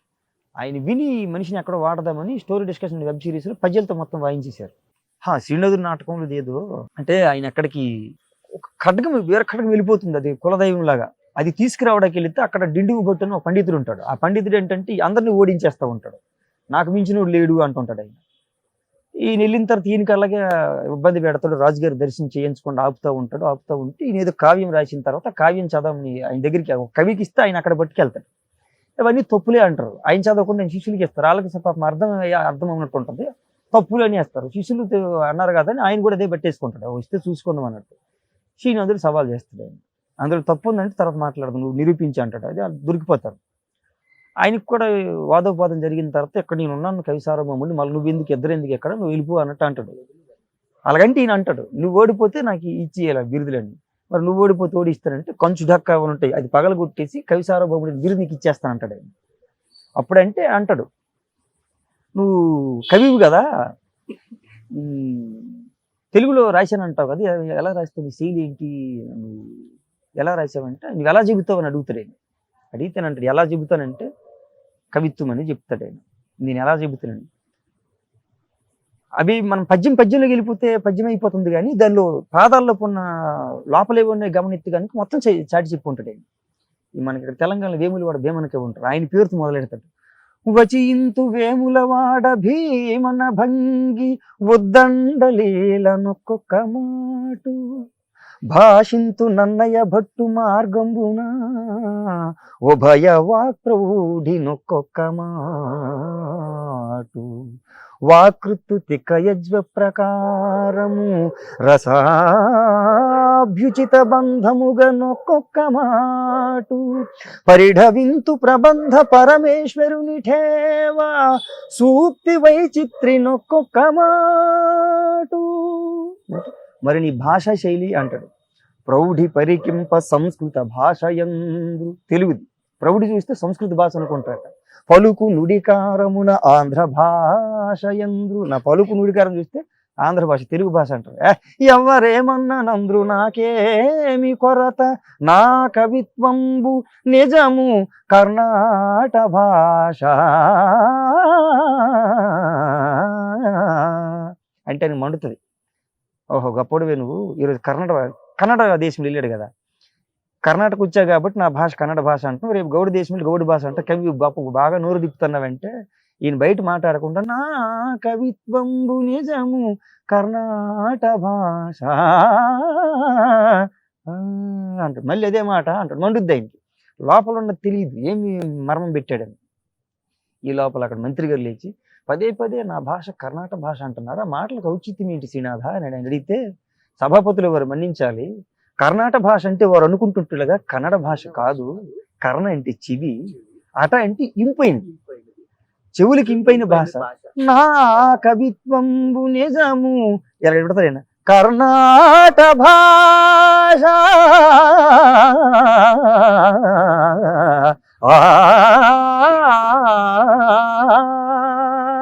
అది మర్మం చూడండి. అంటే మన భాషలో ఇన్ని సొగసులు ఉన్నాయి, ఎంత గొప్పగా ఉంది. దీన్ని ఎలా మాట్లాడతాం తెలుగులో, నా కవిత్వం ఎలా ఉంటుంది అంటే వేమన కవిలాగా ఉంటుంది, టికన్లాగా ఉంటుంది. ఎంతమంది కవులందరినీ పూజ చేసి అక్కడ పద్యం చెప్పడం, అంత గొప్ప గొప్ప సంపదలు మనకి దగ్గరే ఉన్నాయి. కానీ చూడక ఇప్పుడు మనం అంతా చూడాలంటే వేమన్న గురించి తెలుస్తుంది ఒక పద్యంలో. వేములవాడ భీమన్న అంటే ఎవరు అని తిరగేస్తే ఆయన చరిత్ర మనకు వస్తుంది. చూడండి ఎన్ని గమ్మత్తులు ఉన్నాయి ఆ పద్యంలో, ఎంతమంది పేర్లు చర్చించాడు ఆయన, ఎంత చరిత్ర మాట్లాడేశాడు మనకు తెలదాయి. అయితే అందరు చదివాను, అవన్నీ చూస్తే మనకు తెలియకుండా వచ్చేస్తుంది అన్నీ. మనకి ఇప్పుడు ఈ అంటే మనం బాగా గమనిస్తే సోదరా, మనకంత బుర్రలు పెట్టడం మనకంత లేదేమో, బహుశా లేని పక్షాన్ని ఇలాగ అయిపోతుంది. చెప్పేవాడు ఉన్నా మనం వినే ఓపిక లేవు. ఇప్పుడు ద్రావిడ ఉత్కల వంగ మనకి రోజువారి పడుకునే మన దేశభక్తి గీతాలు ఎట్లా ఉంది కదా, అది అలాగ పెడితే మన దేశంలో ఉన్నవన్నీ ముక్కలన్నీ వచ్చేస్తాయి. అన్నీ ఉంటాయి, మనకు నోటికి రాదు, అడిగితే చెప్పలేము. అది ఒకసారి మననం చేసుకుంటే అన్నీ వచ్చేస్తాయి. అలాంటి బోలెడు ఉన్నాయి మన దగ్గర, మనకు తెలదు. తెలియపోవడం వల్ల వెనకబడిపోయింది మన భాష, వెనకెళ్ళింది, అన్నీ తగ్గినాయి. తెలుగు అంటే చులకన అయిపోయింది. మనం ఇప్పుడు ఎక్కడ బయటికి వెళ్తామంటే తెలుగు అంటే మళ్ళీ సిగ్గిపోతుంది, కనీసం హిందీ రాదా అన్నట్టు ఉంటుంది. ఎంత హేయము నీచంలో ఉన్నామంటే అలా ఉన్నాం. అది అక్కడ చూసి ఆయనకి పిచ్చెక్కి ఖచ్చితంగా పద్యాలతో నేను చేస్తాను సినిమాలో, ఆయనకి నచ్చింది. చాలా రోజుల తర్వాత పద్యాలు సినిమాల్లో లేవు. ఆ పద్యం పాడుకుని నటుడు ఉంటాడు, ఆ పద్యం అతనే పాడుకుంటే రేపు పొద్దున్న రికార్డులో ఒకటి చిన్న చెత్తుకుంటే అతని పాట అతనే పాడుకుని అతనే నటించినాడు అన్నట్టు ఒకటి ఉండిపోతుందని ఆయన ప్లాన్ చేసి పెట్టింది. మరి ఆయన మనసుకి ఎలాగుంది, మనకి అలా దొరికింది, మన భాగ్యం అనుకోవాలి. కాదునా, ఇప్పుడు డాడీ క్యారెక్టర్ ఉందినా, డాడీ వాలీబాల్ ఆడుతా అంటే ఒక పాప వస్తే బాల్ తగులుతుంది. ఆడికి డాడీ వెళ్ళిందను ఆయన ఎవరి పాపవి నువ్వు అని అడుగుతాడు. అడిగితే పలానా వాళ్ళ పాప నేను అంటే ఆయన కొంచెం డ్రీమ్స్లోకి ఆయన సాంగ్ ఒకటి వేసుకుంటాడు. అప్పుడు నువ్వు అంటాడు, నువ్వు పద్యం పాడుతావు ఆయన గురించి. ఆ పద్యం ఒకసారి పాడు. పొడుగు జడపాపకి నీకు పోలికొందే, అడుగులేసే నడక కూడా నీకులాగే తనకెందుకొంది, ఆ పెద్ద కళ్ళు ఈ సూటి ముక్కు ఒక్క తీరునే మంచిగొందే, వసంతవాడలో వసంతవాడలో విత్తనం ఎప్పుడేసావు గాని నేడు చెట్టై మొలిసింది. అందుకే ఎందుకో నాకెందుకో ఈ బ్రహ్మచారి డాడీ మీద అనుమానం ఉంది ఉందే ఉందే. ఎట్లుందినా ఆయనతో వర్క్ ఎక్స్పీరియన్స్? బాగుంటుంది సోదరు, ఇబ్బంది ఉండదు, అయితే చెప్పి చేయిస్తారు. బాగుంటుంది డాడీ క్యారెక్టర్ వర్క్ రామ్కి గారా, చాలా బాగుంటుంది. అమ్మ ఎనర్జీ అయింది, సాంగ్స్ మంచి ఎనర్జీ. అంటే సరే సీనియర్ అయ్యారు, అతని మాటకి అయితే అన్ని సెటప్లు బాగుంటాయి కాబట్టి అనుకోవచ్చు. కానీ లైవ్లో కొత్త మనిషి వచ్చినప్పుడు కొత్త మనిషిని జోసి నింపుతారు ఆయన, ఊరకు ఉండడు ఆయన. అప్కమింగ్ కదా, మనము సీనియర్స్తో చాలా మంది సీనియర్స్తో మీరు వర్క్ చేస్తున్నారు. బాగా నేర్చుకున్న ఒక విషయాలు ఏదన్నా బయట వాళ్ళ నుంచి తీసుకున్నావా? ఎవరి నుంచి ఎలాంటివి గ్రహించారు? పెద్దగా మాట్లాడలేదు, ఎందుకంటే మనకి ఇన్ని అనుమానాలతో ఉంటాం కదా. అదే అంటే వాళ్ళతో కలవని సోదరు, అంటే బాగా కొంచెం పని చేస్తూ ఉండాలి, మాటకి దగ్గర అయితే అప్పుడేమో మాట్లాడతాను. కొంచెం తక్కువే ఉండేవాడిని, ఇప్పటికీ అదే. ఎందుకంటే వాళ్ళ ఆలోచనలు ఎక్కడ ఉంటాయో మనం బ్రేక్ చేసిన వాళ్ళు ఉంటాం. అలా కొంచెం అయినా పరిచయం ఆ పని చేస్తున్న క్రమంలో శ్రీహర్ అన్న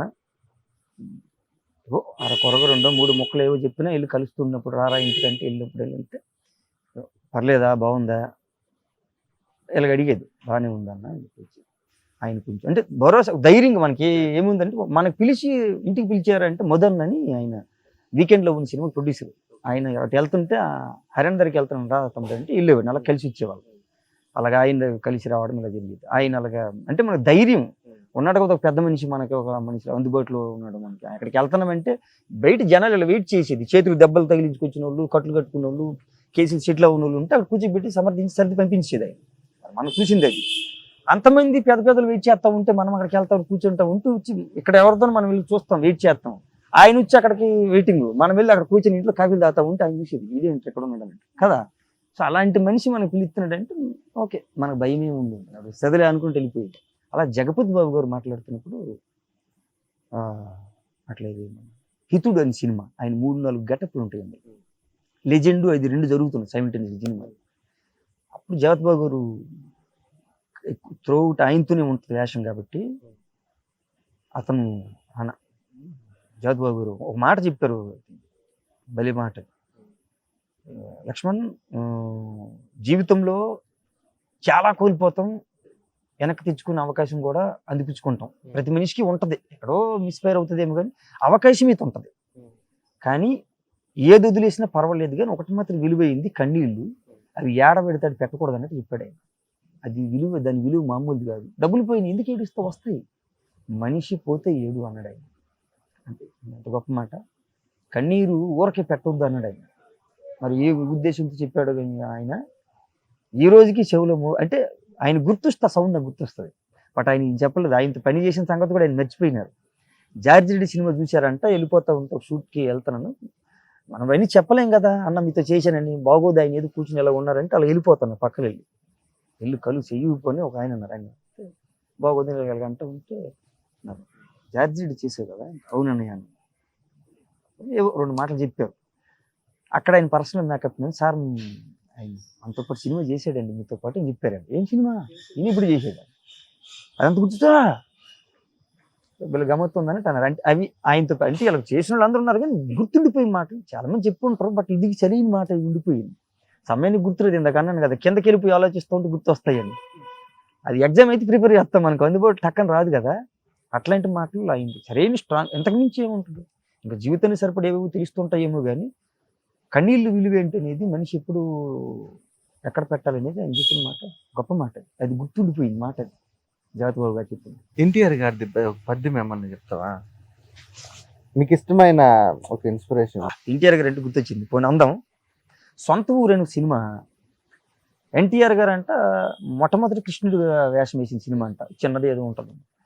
ఘంటసాల గారు ప్రొడ్యూసర్గా రెండో సినిమా అంట, ఆయన పాట పాడింది సంగీతం చేసింది. రావూరు సత్యనారాయణ గారు ఏదో అనుకుంటాను, నారాయణరావు గారి పేరు క్షమించాలి మర్చిపోయా, రచన చేసింది ఆయన. గొర్రెపాటి రామచంద్రన్ అని నాకు పంపారు, తమ్ముడు ఏమైనా అవకాశం ఉంటే ఇది ఎప్పుడైనా పాడు బాగుంటుంది, ఆయన పంపించారు. ఆయన ద్వారా మననం చేసుకున్న పద్యం ఇది. ఎంతవరకు గుర్తుంటుందో, రామారావు గారి పద్యం అంటే గుర్తొచ్చింది. సినిమా పేరు సొంత ఊరు, సంక్రాంతి, అందులో ఉంటుంది మొత్తం రైతాంగం మీద.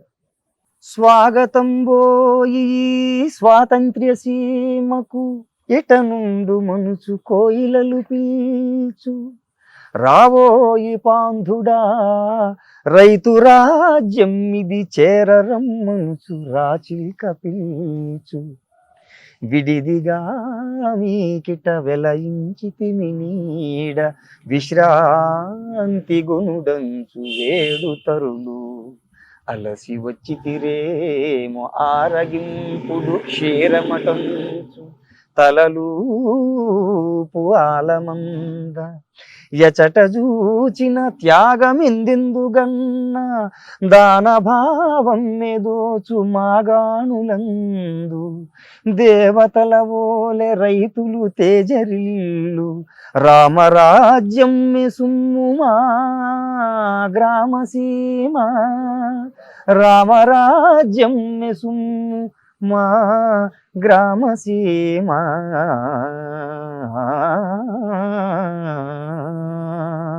ఇది సార్ పద్యం రైతుల మీద. సంక్రాంతి కరెక్ట్ తగిలింది. రామారావు గారు ఏంట్రా ఏ పద్యం ఆ గొంతులో నిజంగా అన్న వండర్ఫుల్. అసలు పాడతా అంటే ఇంకా 2 పద్యాలు పాడించుకున్నావా. మదర్ ప్రామిస్ అన్న చాలా ఎంత వినడానికి వినసొంపుగా ఇందాక రాములు గారు, ఇందులో కూడా రాములు గారు ఇచ్చారు మరి రామరాజ్యం. కర్ణాటక వినడానికి మొత్తం తుప్పు ఊడిపోతున్నట్టు అట్లుంది. ఎంతవరకు గుర్తుందో ట్రై చేద్దాం సోదరా. పెళ్ళి పెళ్ళని నువ్వు పరుగులెట్టకురా పిచ్చనా కొడక, పెళ్ళి పెళ్ళని నువ్వు తొందర పడుకురా దోలదీరిపోద్ది ఎర్రినా కొడక, పడక సుఖం 10 నిమిషాలైన దాని పర్యవసానం జీవితాంతం సంకనాకించునురా సొచ్చునా కొడక. అంతేనా? ఈ మంగళవారం ఇంపాక్ట్ ఎంతవరకు ఉంది? ఓయమ్మ గట్టిగుంది సోదరు, నాకు తెలియదు కానీ అది దారుణంగా వెళ్ళింది. అది బయటకు వెళ్తే దానివల్ల ఈ వర్మ అని బయటకు వచ్చింది. అది అంటే సినిమా అంతగా వెళ్ళిందని మనం ఊహించు. అది వర్మ, నేను చూశాను వర్మ, అది వాయిస్ వర్త. మొన్న ఒక ఆయన ఎవరు ఇంటర్వ్యూలు అడిగితే ఆయన మీరే కదండి అంటే అది వైరల్. ఒకసారి చెప్తున్నా డైలాగ్ చెప్పు. వర్మ మనం చేసే పనులన్నీ వర్మ, కళ్ళు చెదిరిపోయేలా ఉంది వర్మ, మైండ్ బ్లోయింగ్, వేరే లెవెల్ వర్మ. ఆ డైలాగ్ అంటే పేలిపోయింది సినిమా మొత్తానికి. ఆ వాయిస్ ఆ వర్మ అంటే అప్పుడు బాగా రెస్పాన్స్ వచ్చింది. మనకు తెలియకుండా జరిగినవన్నీ, ఊహలకు లేనివన్నీ ఇలాగే వచ్చేసారు. ఈ మంగళవారం ఎట్లాంటి ఎక్స్పీరియన్స్ ఇచ్చింది? క్యారెక్టర్ స్టార్టింగ్ నుంచి బ్లైండ్ క్యాండిడేట్ అని చెప్పి లాస్ట్ లో మిమ్మల్ని రివీల్ చేశారు. ఒక కీవర్డ్ మీరు, సినిమా మొత్తానికి ఒక కీ పాయింట్ మీరే, కీ. ఎట్లా మనకు కూడా తెలియదు అక్కడ వాళ్ళకి వాడతారని. చేసినప్పుడు చేశారు కానీ 3 రకాలు తీసుకున్నారు ఆయన. ఆ లాస్ట్ షార్ట్ది ఎక్కడ వాడతారో ఎలా వాడతారో మనకి తెలియదు, మనం అడగలేదు. థియేటర్లో చూసినప్పుడు కామనాడిని ఎలాగైతే అన్నారో అంటే నేను చూసిన థియేటర్లో నేను ఆ సౌండ్ అనలేకపోయింది. నేను కూడా ఏంటిది ఇది తీసుకొచ్చి ఎక్కడ వేసాడు ఇంకంటే అంటే అక్కడ అరిచిన అరుపులు అక్కడ అర్థమైంది. ఇక్కడ మనమోహం కాదు, అక్కడ గుడ్డోడి మీద వేసారు కదా, గుడ్డోడా ఇదంతా ఆ సౌండ్ ప్రభావం అది మనకి అప్పుడు మనకి ఎక్కింది. ఓకే, ఏదేమైనా అంత మెరుపంతా తీసుకొచ్చి ఆ బొమ్మదంతా తీసుకొచ్చి ఆ పాత్ర మీద పడేసరికి ఆ పాత్ర పడింది మనకు కాబట్టి మనకు మేలు బాగా జరిగింది. సినిమా అంతా చూసేసిన తర్వాత లాస్ట్లో తాళం అంటే ఉంటుంది చూడు, లాస్ట్ డోర్ ఓపెన్ చేసింది, ఇదేరా మెయిన్ ఇంపార్టెంట్, ఇది అంతటికీ ఎవరు కారణం అంటే ఒక తెలిసిపోతుంది కదా. అదంతా కేవలం మీరు లాస్ట్ కీవర్డ్, ఆ సినిమా మొత్తానికి వదిలేశారు అనమాట, రివీల్ చేశారు సినిమాని. అది లాస్ట్లో అబ్బాయి దగ్గర చంపేటప్పుడు ఎవరు చూపించారని చెప్తే చాలా బాగా డిజైన్ చేశారు. మన టైం బాగుంది అనుకోవాలి. సస్పెన్స్ ఒకదానికొకటి లింక్ అంతా నైట్ ఎక్కువ చేసినట్టు. నైట్ అంటే సినిమా ఎక్కువ మనకు కనబడుతుంది కదా సోదరా, జరిగే పని అంతా రాత్రి కదా. అసలు ఆ పని అనేది రాత్రి పని, ఇల్లీగల్ అని అయితే ఇబ్బంది ఉండదు సోదరా. అంటే మెమరబుల్ మూమెంట్ ఏమన్నా ఉన్నాయన్నా? ఎప్పుడు మెమరీ అది మనకు. అక్కడ ఈ ఎండలు అంటే ఆర్టిస్టులతో ఆ లొకేషన్స్ కానీ ఏదైనా ఇబ్బంది పడిన సంఘటన? ఆర్టిస్టులతో దేవుడి దేవుళ్ళు అక్కడ లొకేషన్ లో ఇబ్బంది పడిన పట్ట అంటే నైట్ టైం వర్క్ చేస్తున్నారు కదా, కొంచెం ఒకటి దోమలతో ఒకటి ఇబ్బంది అయితే పెద్దగా ఏం లేదు.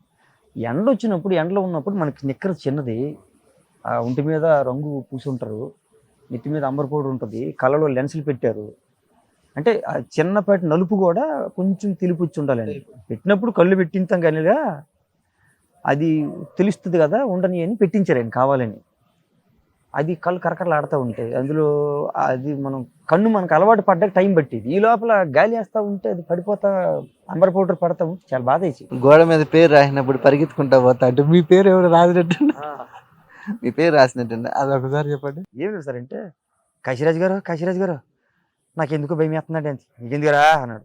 ఆ గోడ మీద మీ పేరు కానీ రాసింది ఏమన్నా కంగారు ఉందండి బాబు, నా పేరు ఎందుకు రాయంతాడరా అంటే, మన చుట్టుపక్కల వాళ్ళు మిమ్మల్ని మించిన ముంటల మూట కూడా ఇంకెవడు ఉన్నాడండి అంటాడు కదా. అది సీక్వెన్స్ బాగా లేదు సార్ మనకి. నా RX-100 లో హీరోయిన్ సేమ్, మంగళవారం హీరోయిన్ దీంట్లోనే సేమ్. ఆ పరిచయం ఇక్కడ ఉంటది, ఇద్దరుకి హిట్ వచ్చింది బాగా. సో ఎట్లా ఉందన్నా మీ ర్యాప్? నిజానికి చెప్పాలంటే సేమ్ అందరికి అలాగే. ఇప్పుడు డైరెక్టర్ గారిని తీసుకున్న అలాగే, హీరోయిన్ తీసుకున్న అలాగే, ముగ్గురు పరిస్థితి అంతే. ఎంతో కొంత నాకు నడుస్తుంది ఆ సినిమా. అంటే ఏమంటే అక్కడ ఏ సినిమా మనకు అవకాశం వచ్చినా RX-100 లక్ష్మణ్ ఎట్లాగే వెళ్ళింది కదా. మేబీ వారిద్దరికన్నా నాకే ఉపయోగపడింది ఈ సినిమా. అంటే ఈ మంగళవారం వరకు నన్ను లాగింది RX-100. ఆయన ఇంకో సినిమా చేయలేదు, మహాసముద్రం చేశారు, అది పాప మీద వచ్చి మిస్ఫైర్ అయింది. ఈవిడ కూడా పెద్ద పెద్ద బొమ్మలు పడినా ఇంకో ఊపులోకి వెళ్ళే బొమ్మ రాదు, మళ్ళీ అంత ఊపు వచ్చింది. ఆ సినిమా సౌండ్ మళ్ళీ ముగ్గురికి వచ్చింది, అది అందరికి తీసుకొచ్చింది. ముగ్గురు ఎందులో మిస్ అయిపోయింది కార్తికేయ గారు ఒక్కరే, హీరో గారు. ఆయన ఒక్కరే అందరికీ ఒకటేసారి మళ్ళీ గంప కొత్తగా ఆ టీం అంతకు వచ్చినట్టుండేది. ఒక్క పద్యం రామారావు గారు. కానీ సుద్దాల అశోక్ తేజ్ గారు రాసిన పద్యం అది, గుమ్మడి గోపాలకృష్ణ గారు చదివారు. ఆ పద్యం ట్రై చేస్తాం సరే, ఏమన్నా తొట్టుకోట్లు ఉంటే రాసిన ఆయన క్షమించాలి, పెద్ద ఆయన దీవించాలి, పాడారు కాబట్టి చూద్దాం. చాలా రోజులు అయిపోయింది మరణం చేసి. అహో విశ్వవిఖ్యాత నట సార్వభౌముడై వటవృక్షమును పోలి ప్రేక్షకుల మది వ్యాపించువాడు,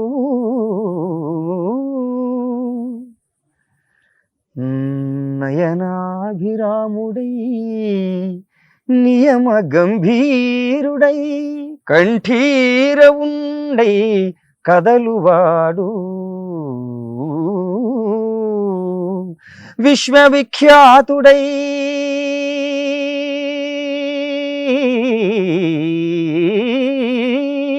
విజయ తేజస్వియై తెలుగు తల్లికి కీర్తి తెచ్చువాడు, అసమాన కృషితోడ ఆత్మశక్తిని కల్గి కోట్ల మందికి స్ఫూర్తి గూర్చువాడు, సకల దేవతా తత్వ విజ్ఞాతయగుచూ స్థిర తపస్విగా పాత్ర పోషించువాడు, అట్టి తారకరాముని అభిరుచించి పలుకు వేవేల జేజేలు తెలుగు జాతి, పలుకు వేవేల జేజేలు తెలుగు జాతి. ఆ వాగ్ధాటియు ఆత్మశక్తియు జనాహ్లాద ప్రభాభాసుర ప్రావీణ్యంబును నవ్య దివ్య నటనా పాండిత్యమున్ ఠీవియున్ యావత్ భారతమందే కాదు కనగా యావత్ ప్రపంచంబునందే యౌవారికి నందమూరికి వలే ఇట్లీ రీతి సత్కీర్తిగా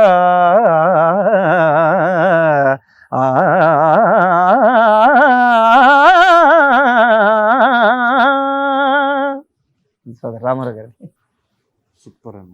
అంటే ఇది ఇలాంటి పద్యాలు వేదిక ఎక్కినప్పుడు అంటే నిలబెడితే సౌండ్ గట్టిగా వెళ్తుంది. ఆయన దానికి పడాలి కదా. ప్రతి ఆర్టిస్ట్కి ఒక డ్రీమ్ క్యారెక్టర్ అన్నట్టు ఉంటుంది. ప్రతి ఒక్కరికి ఉన్నాయి. కొంతమంది అంటారు ఏదైనా ఇచ్చేసి ఆర్టిస్టులు ప్రతి దగ్గర చేసేస్తామంటారు. అలా కాదు, ఇది ఇట్లాంటిది ఒకటి చేయాలి, ఇలాంటి క్యారెక్టర్ ఒకటి చేయాలి అని నీకేమన్నా ఉన్నా ఉందా అని అడగను కానీ నీకు ఒకటి ఉంటుంది. అది పౌరాణిక లాంటిది ఏదో ఒకటి దేవదేవులు వస్తే అందరూ వస్తుంటే అడపదాడప సినిమాలు, కానీ పౌరాణికంగా ఒక వేషం మీద పెడితే బాగుంది అనిపిస్తుంది పౌరాణికలు వస్తే. ఎందుకంటే అది కష్టం సోదర, చేయడం కొంచెం ఇబ్బంది. అంటే బరువైన మాట ఉంటుంది, అంటే అది కష్టం ఎలా చేస్తా అది కాదు. అంటే అలాంటిది మన నాటకానికి బేస్ కదా అది. పద్య నాటకం తర్వాత వ్యవహార నాటకాలు వచ్చినాయి, ఒకటి జనరల్ అయింది ఇప్పుడు ఇలాగా. సో అది గట్టిగా వస్తే ఇది పెద్దది పెద్ద పేరు. అది కష్టం అనేది పెద్దలు అన్నమాట. భగవంతుడి దయ వల్ల అది కాస్త కూస్తే చేయగలిగినాం, చేస్తున్నాం కాబట్టి అది ఒక కోరిక, తీరితే బాగుంటుంది అంటే కోరిక. అది అలాంటిది ఏమైనా సినిమా పెడితే తీరిపోతుంది.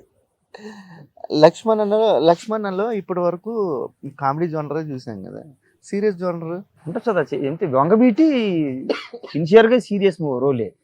కోయంటి కూడా మొదటి సినిమాలే కామెడీ ఉంటుంది, ఇన్నోసెన్స్ ఉంటుంది, రివెంజ్ ఉంటుంది, ఆడి దీంట్లో పేతాస్ ఉంటుంది, వాడికి మంచి ఎమోషన్స్ ఉన్న క్యారెక్టర్. కాకపోతే సినిమా గట్టిగా నిలబెడితే. కామెడీ ఇష్టమా, సీరియస్నెస్ ఇష్టమా అన్న? ఏది నీకు కామెడీ జోనర్ ఇష్టమా ఎక్కువ, సీరియస్నెస్ ఏం జోనర్? లేదు సోదరు, ఇంట్రెస్టింగ్ ఉంటే ఏదైనా బాగానే ఉంటుంది. వేషం బాగా అంటే కథ బాగుండి వేషం నాటకాలు చూసినప్పుడు అదే చూస్తాం కదా.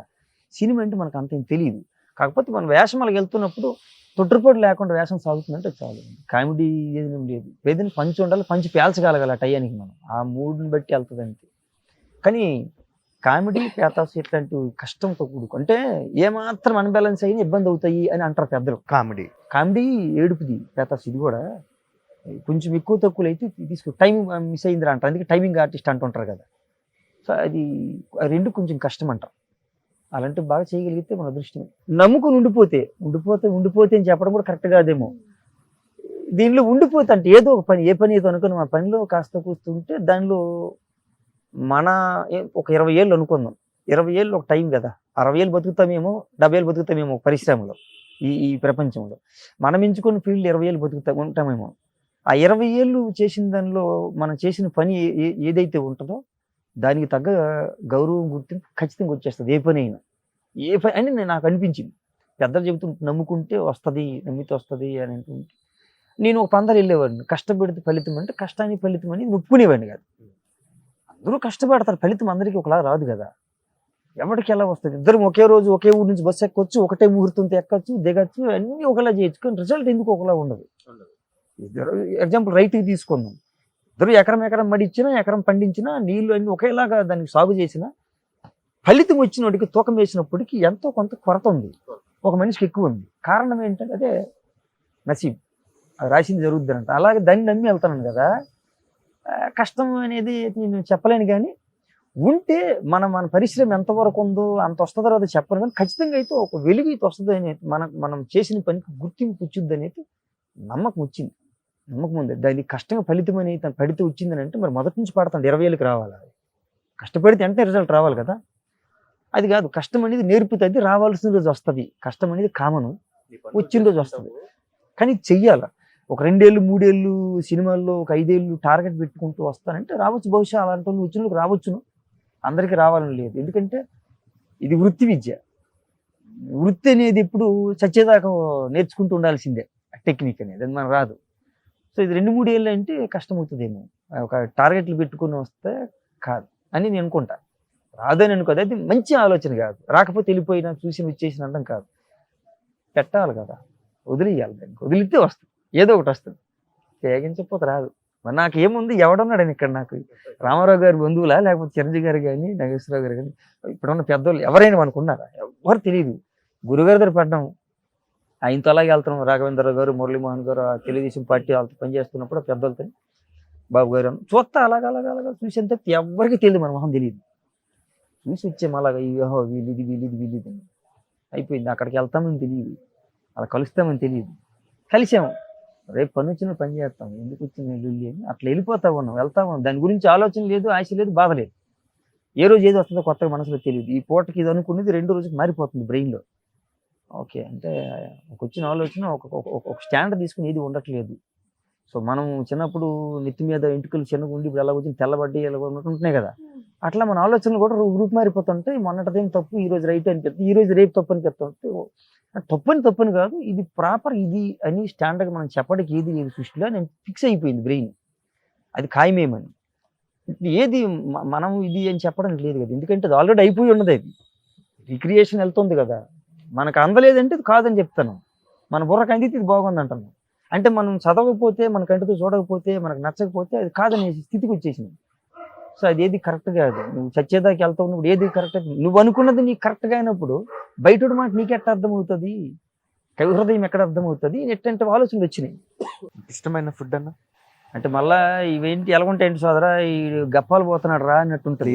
పర్లేదు అంటే చెప్తాను ఆ మాట కూడా, ఎందుకంటే నాకు బాగా నచ్చిందంటే సోదరా, అలా ఉంటే చక్కగా కూర పప్పు ఉంటాయి కదా, అలా సాంబారు, రసము, పెరుగు చట్నీ, ఎలాగో నెయ్యి ఉంటుంది, అవే ఇప్పుడు ఈ కూరలు, ఆఖరణ పెరుగు ఉంటుంది కదా, ఇవన్నీ ఉంటే నేను హాయిగా ఉంటా. అంటే ఇది కదా భోజనం అంటది, మన తెలుగు భోజనం కానీ భోజనం పద్ధతి. ఇక అవన్నీ లేకుండా మధ్యస్థంగా ఉందనుకోండి, ఏదో ఒకటి మరి ఇది ఒకటి ఇది లేదని ఫీలింగ్ రాకూడదు. ఇచ్చేది పక్క పెడదాం, ఎవరు ఎట్లా వండుతారు, కానీ అన్నీ ఉన్నాయి కదా ఆ ఫీల్ ఉండాలి మనిషికి. మధ్యస్థంగా ఉంటే అరిబురికి ఇది లేదని లోటుతో వెళ్తాడు మనిషి. ఈ గొడవ లేకుండా మనకి ఏంటంటే ఉంటే అలా తినాలా, లేదా గంజన్నం తిని వెళ్ళిపోవాలనిపిస్తుంది. అంటే నాకు గంజన్నం బాగా ఇష్టం. ఎందుకంటే ఇది కలపాలా, అది వేసుకోవాలి, ఇది ముక్కూరకాల, అది నంచుకోవాలి, ఈ గ్వాస ఉండదు. గంజి ఇంత వేసుకొని ఆ లవణం కాస్త పడేసి కలిపేసి చింతపండు చేయారో లేకపోతే ఇంత పచ్చడి ముక్క అలా అనుకుంటూ వెళ్ళిపోతే సుఖం. 10 నిమిషాల్లో తిని వెళ్ళిపోతాం. అంతకన్నా సుఖం లేదు, దీనంత వైభవం లేదు. మధ్యలో ఉండకూడదు అంటాను నేను. తిండి తింటే అలా గంజి పెట్టుకుని తిని వెళ్ళిపోవాలి, అది ఎక్కువ హాయిగా ఉంటుంది నాకు. ఒకప్పుడు అయితే తినేవాడిని 3 పూట్ల. ఈ మధ్యకాలంలో 15 ఏళ్ళుగా ఆపేసాను. కానీ అంటే పని చేస్తున్నప్పుడు అది తింటే ఆ తిండి వేరే ఉంటుంది, ఆ గోల వేరే ఉంటుంది. శారీరక శ్రమ తగ్గిపోయింది. దానివల్ల మనం ఏదో కాస్త మనం మేము నాన్ వెజ్లు తినేవాళ్ళం కాదు, 4 రకాలు తినేవాళ్ళం కాదు. ఏదో వెజ్ అన్ని వేళ అన్ని చోట్ల దొరకదు, ఆ శ్రేష్టత ఉండదు. ఎందుకు వచ్చిన గొడవ అని అప్పుడప్పుడు ఇది ఏదో ఉంటే అలాగా వెజ్లు తినుకుంటూ వెళ్తాను, కూరలు ఎంచుకొని చూసుకొని. లేకపోతే గంజానం 3 పూట్ల. బయటకు వచ్చి చులకన అవుతాం కాబట్టి ఎవరిస్తారు గంజానం, ఎవరు పెట్టుకుంటారు? ఒకవేళ అడిగినా కూడా చులకనగా ఉంటుంది. అదే ఉంటుంది ఖచ్చితంగా అండి, ఎవడో గంజానం అంటాడు. ఊరు బుద్ధులు పాలదని వాళ్ళు ఉన్నారు. సో ఎందుకు వచ్చిన కూడా ఊరిని ఎందుకు చిన్నబొచ్చాలా మనం చేసిన పని వల్ల అని చెప్పి బయటకు ఆడ మానేశాను. అంటే కొటేషన్ కాదు సదరా, వాళ్ళు గుర్తొచ్చింది అనొచ్చు. అప్పుడు అంటే మొదట్లో మేము ఒక టీం లాగా ఏరియా అని ఉండేది, ఆర్ట్ రిలేటెడ్ ఎక్స్పెరిమెంటల్ అసోసియేషన్ ఒకటి ఉండేది. అందులో సభ్యులందరూ కులము మతంతో పనిలే. ఫోన్ ఎత్తగానే ఎవరి ఫోన్ వచ్చినా మొట్టమొదట వందే మాత్రం అని మొదలుపెట్టే తర్వాత మాటల్లోకి వెళ్ళేది. హలో అనుకున్నా, అసలు హలో లేదు, హలో రీప్లేస్మెంట్ వందే మాత్రం. మొదట్లో నాకు కన్ఫ్యూజ్ అయ్యారు. సినిమా ఎత్తుక్కుని ఇచ్చాం కదా, సినిమా నుంచి ఎవరైనా ఫోన్ చేస్తే మొదట్లో కిషోర్ గారు అని మేనేజర్ ఉండేవారు, ఆయన కన్ఫ్యూజ్ అయిపోయారు. వందే మాత్రం ఎవరండి అంటే ఫోన్ కట్ అయింది, పెట్టేసాం. మళ్ళీ వచ్చింది, మళ్ళీ వందే మాత్రం ఎవరండి అంటే మళ్ళీ ఫోన్ పెట్టి ఆ 3వ సారి అయినా ఒక్క నిమిషం ఆగండి అన్నాడు ఆయన. చెప్పండి అన్న, అసలు మీరు ఆర్టిస్ట్ లక్ష్మణ్ అండి అన్నాడు. అవునండి, మీరెవరన్నా? చంపేశారండి, నేను మీకు ఫోన్ కొడతా ఉంటే వందే మాత్రం శ్రీనివాస్ గారికి వెళ్ళిపోతున్నాను, కట్ చేసేస్తామన్నాను నేను, ఎక్కడ దొరికారు మీరు నాకు అన్నాడు. లేదు సార్ అంటే ఎందుకు ఇది అని ఆయన సెట్లో అడిగారు ఒకసారి. ఇదేది గమ్మత్తుగా అంటాడండి బాబు, వందే మాత్రం అంటే ఇంక కంగారు అయిపోయానని అందరికీ చెప్పాడు ఆయన. మంచి టెన్షన్ పెట్టాడు ఆవేళ. అంటే ఆయన కనిపించి లక్ష్మీ నెంబర్ అయితే ఎవరిది ఇస్తామేంటి అని అక్కడ ఇస్తారు కదా అసిస్టెంట్ మేనేజర్లు, వాళ్ళ మీద ఆయనతో అక్కడ చెప్పారు మనకి. అయితే అలాగా ఒకసారి సుకుమార్ గారి దాకా వెళ్ళింది, పెద్దగా అప్పుడు ఏమీ చర్చ లేదు. మన రంగస్థలం టైంలో రామలక్ష్మణ్ మాస్టర్ కూర్చున్నప్పుడు ఒక 2 నిమిషాల్లో మాట్లాడి వచ్చాము. ఆ టైంలో షార్ట్ రైడ్ అయింది, ఇంక దాని ప్రస్తావన లేకుండా చర్చ లేకుండా వెళ్ళిపోయాం. అంటే అది వందే మాతరం అనేది ఫోన్ ఎత్తగా ఇప్పుడు కోయింటికుటి ఆడియో ఫంక్షన్ చూస్తే అప్పుడు పైకెక్కగానే వందే మాతరం అనే మాటతో మొదలయ్యి ఉంటుంది. వందే మాత్రమే ఎవరెత్తినా.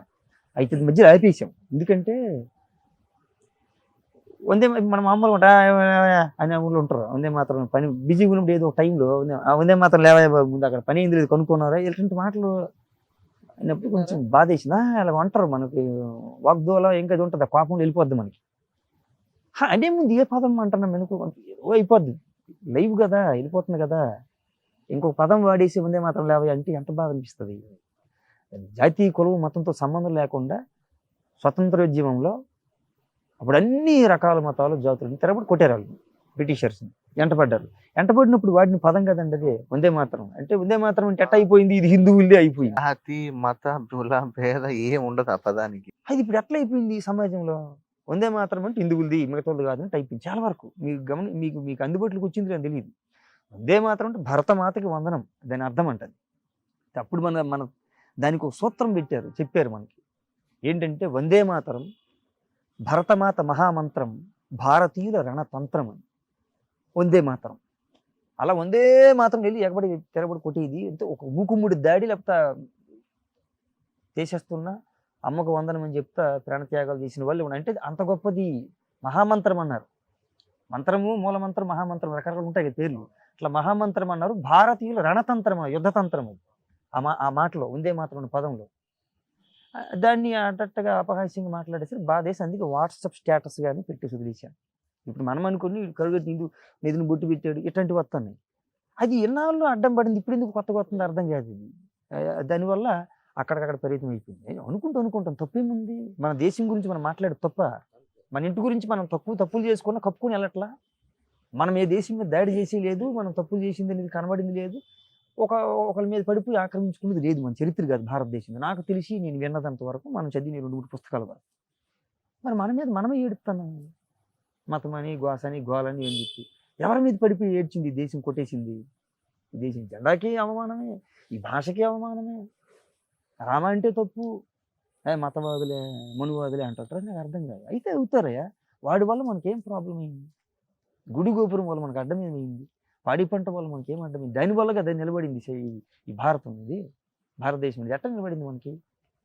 భారతదేశం అంటేనే కట్టు బొట్టు కదా, పాడి పంట దేవాలయ వ్యవస్థ ఉంటేనే ఇవన్నీ ఉంటాయి. కమరోడు బతుకుతాడు, కుమరోడు బతుకుతాడు, చాకరోడు బతుకుతాడు, ఒత్తులోడు, టెంకాయలోడు, నూనెలోడు, ఎవడు లేడు రైతు. ఇంత రైతాంగం అంతా బతుకుతుంది. ఒక దేవాలయం గట్టిగా నిలబెడితే అక్కడ అది బాగుందని అంటే అక్కడ లాడ్జీలు లెగిస్తాయి, ట్రాన్స్పోర్టేషన్ డెవలప్ అవుతుంది. అక్కడ చుట్టుపక్కల పచారీ కుట్లోళ్ళు, టిఫిన్ సెంటర్లు, మీల్స్ వాళ్ళు, ఎంతమందికి ఉపాధి, ఇది ఎంత రెవెన్యూ డెవలప్ అవుతుంది, గవర్నమెంట్కి ఎంత ఆదాయం వస్తుంది. దాన్ని కుటీడు మొదలెట్టారు కదా, అదే కదా జరిగింది.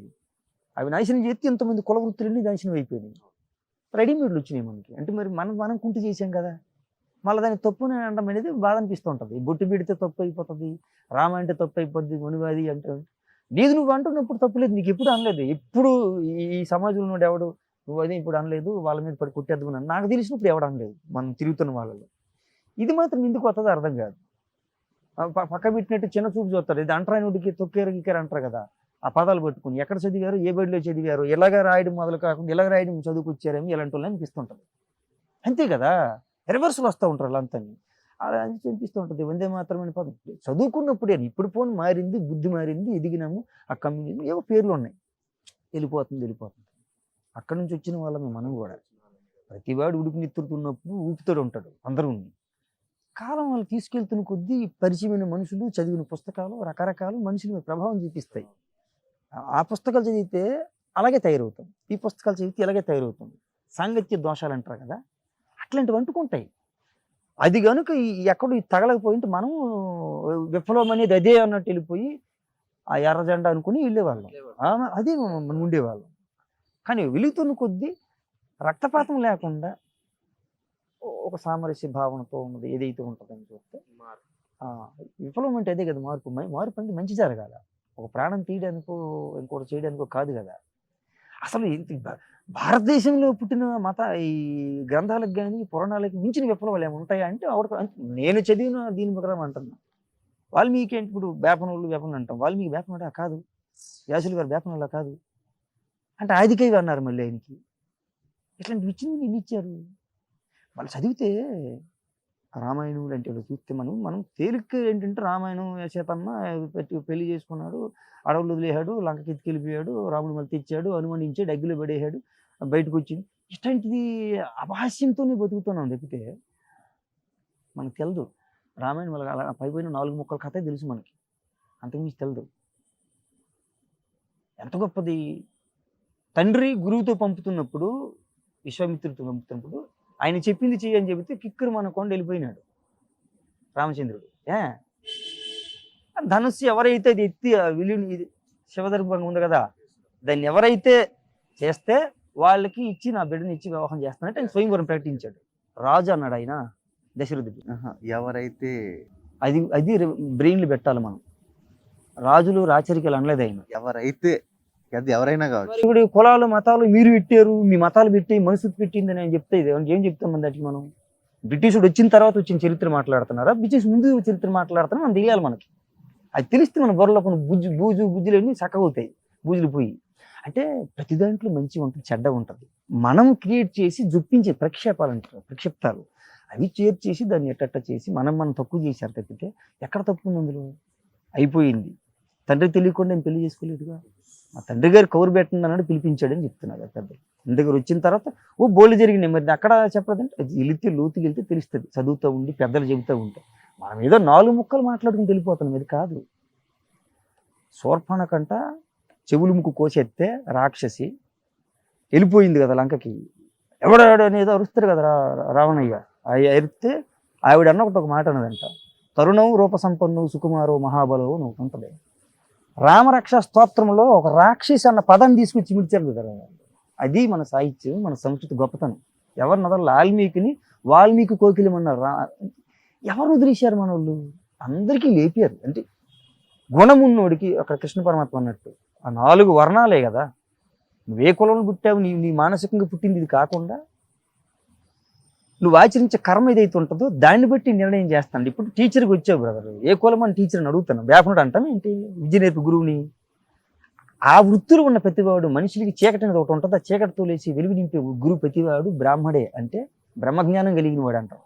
ఎవరికైనా కష్టం ఉందంటే ఎదురు నిలబడి ఆ కష్టాన్ని తీర్చిన వాడు ఎవడైనా క్షాత్రధర్మం ఉన్నవాడు క్షత్రియుడే అన్నారు. వర్తకం చేసి ఎక్కడిదక్కడ అక్కడిక్కడ కట్టు బొట్టు గొడ్డ ఏమి ఉన్నాయి కదా, అవన్నీ ఇటువంటి అటు ఇటు తర్జుమా చేసుకుంటే ఇక్కడ అక్కడికి ఆహార నియమాలు మనకు ఉంటాయి కాబట్టి అన్నీ ఒక దగ్గర ఉండవు కాబట్టి తీసుకొచ్చి సరఫరా చేసిన వర్తకం చేసిన వాడిని వైశ్యుడు అన్నారు. కాయ కష్టం చేసి అన్నీ అందరికీ సేవలు చేయడానికి వీళ్ళు ఒంటితో పనిది. ఇప్పుడు వ్యవసాయం అనేది ఒంటి పనే కదా, తర్వాత సేవక వృత్తులు బోల్డ్ ఉన్నాయి.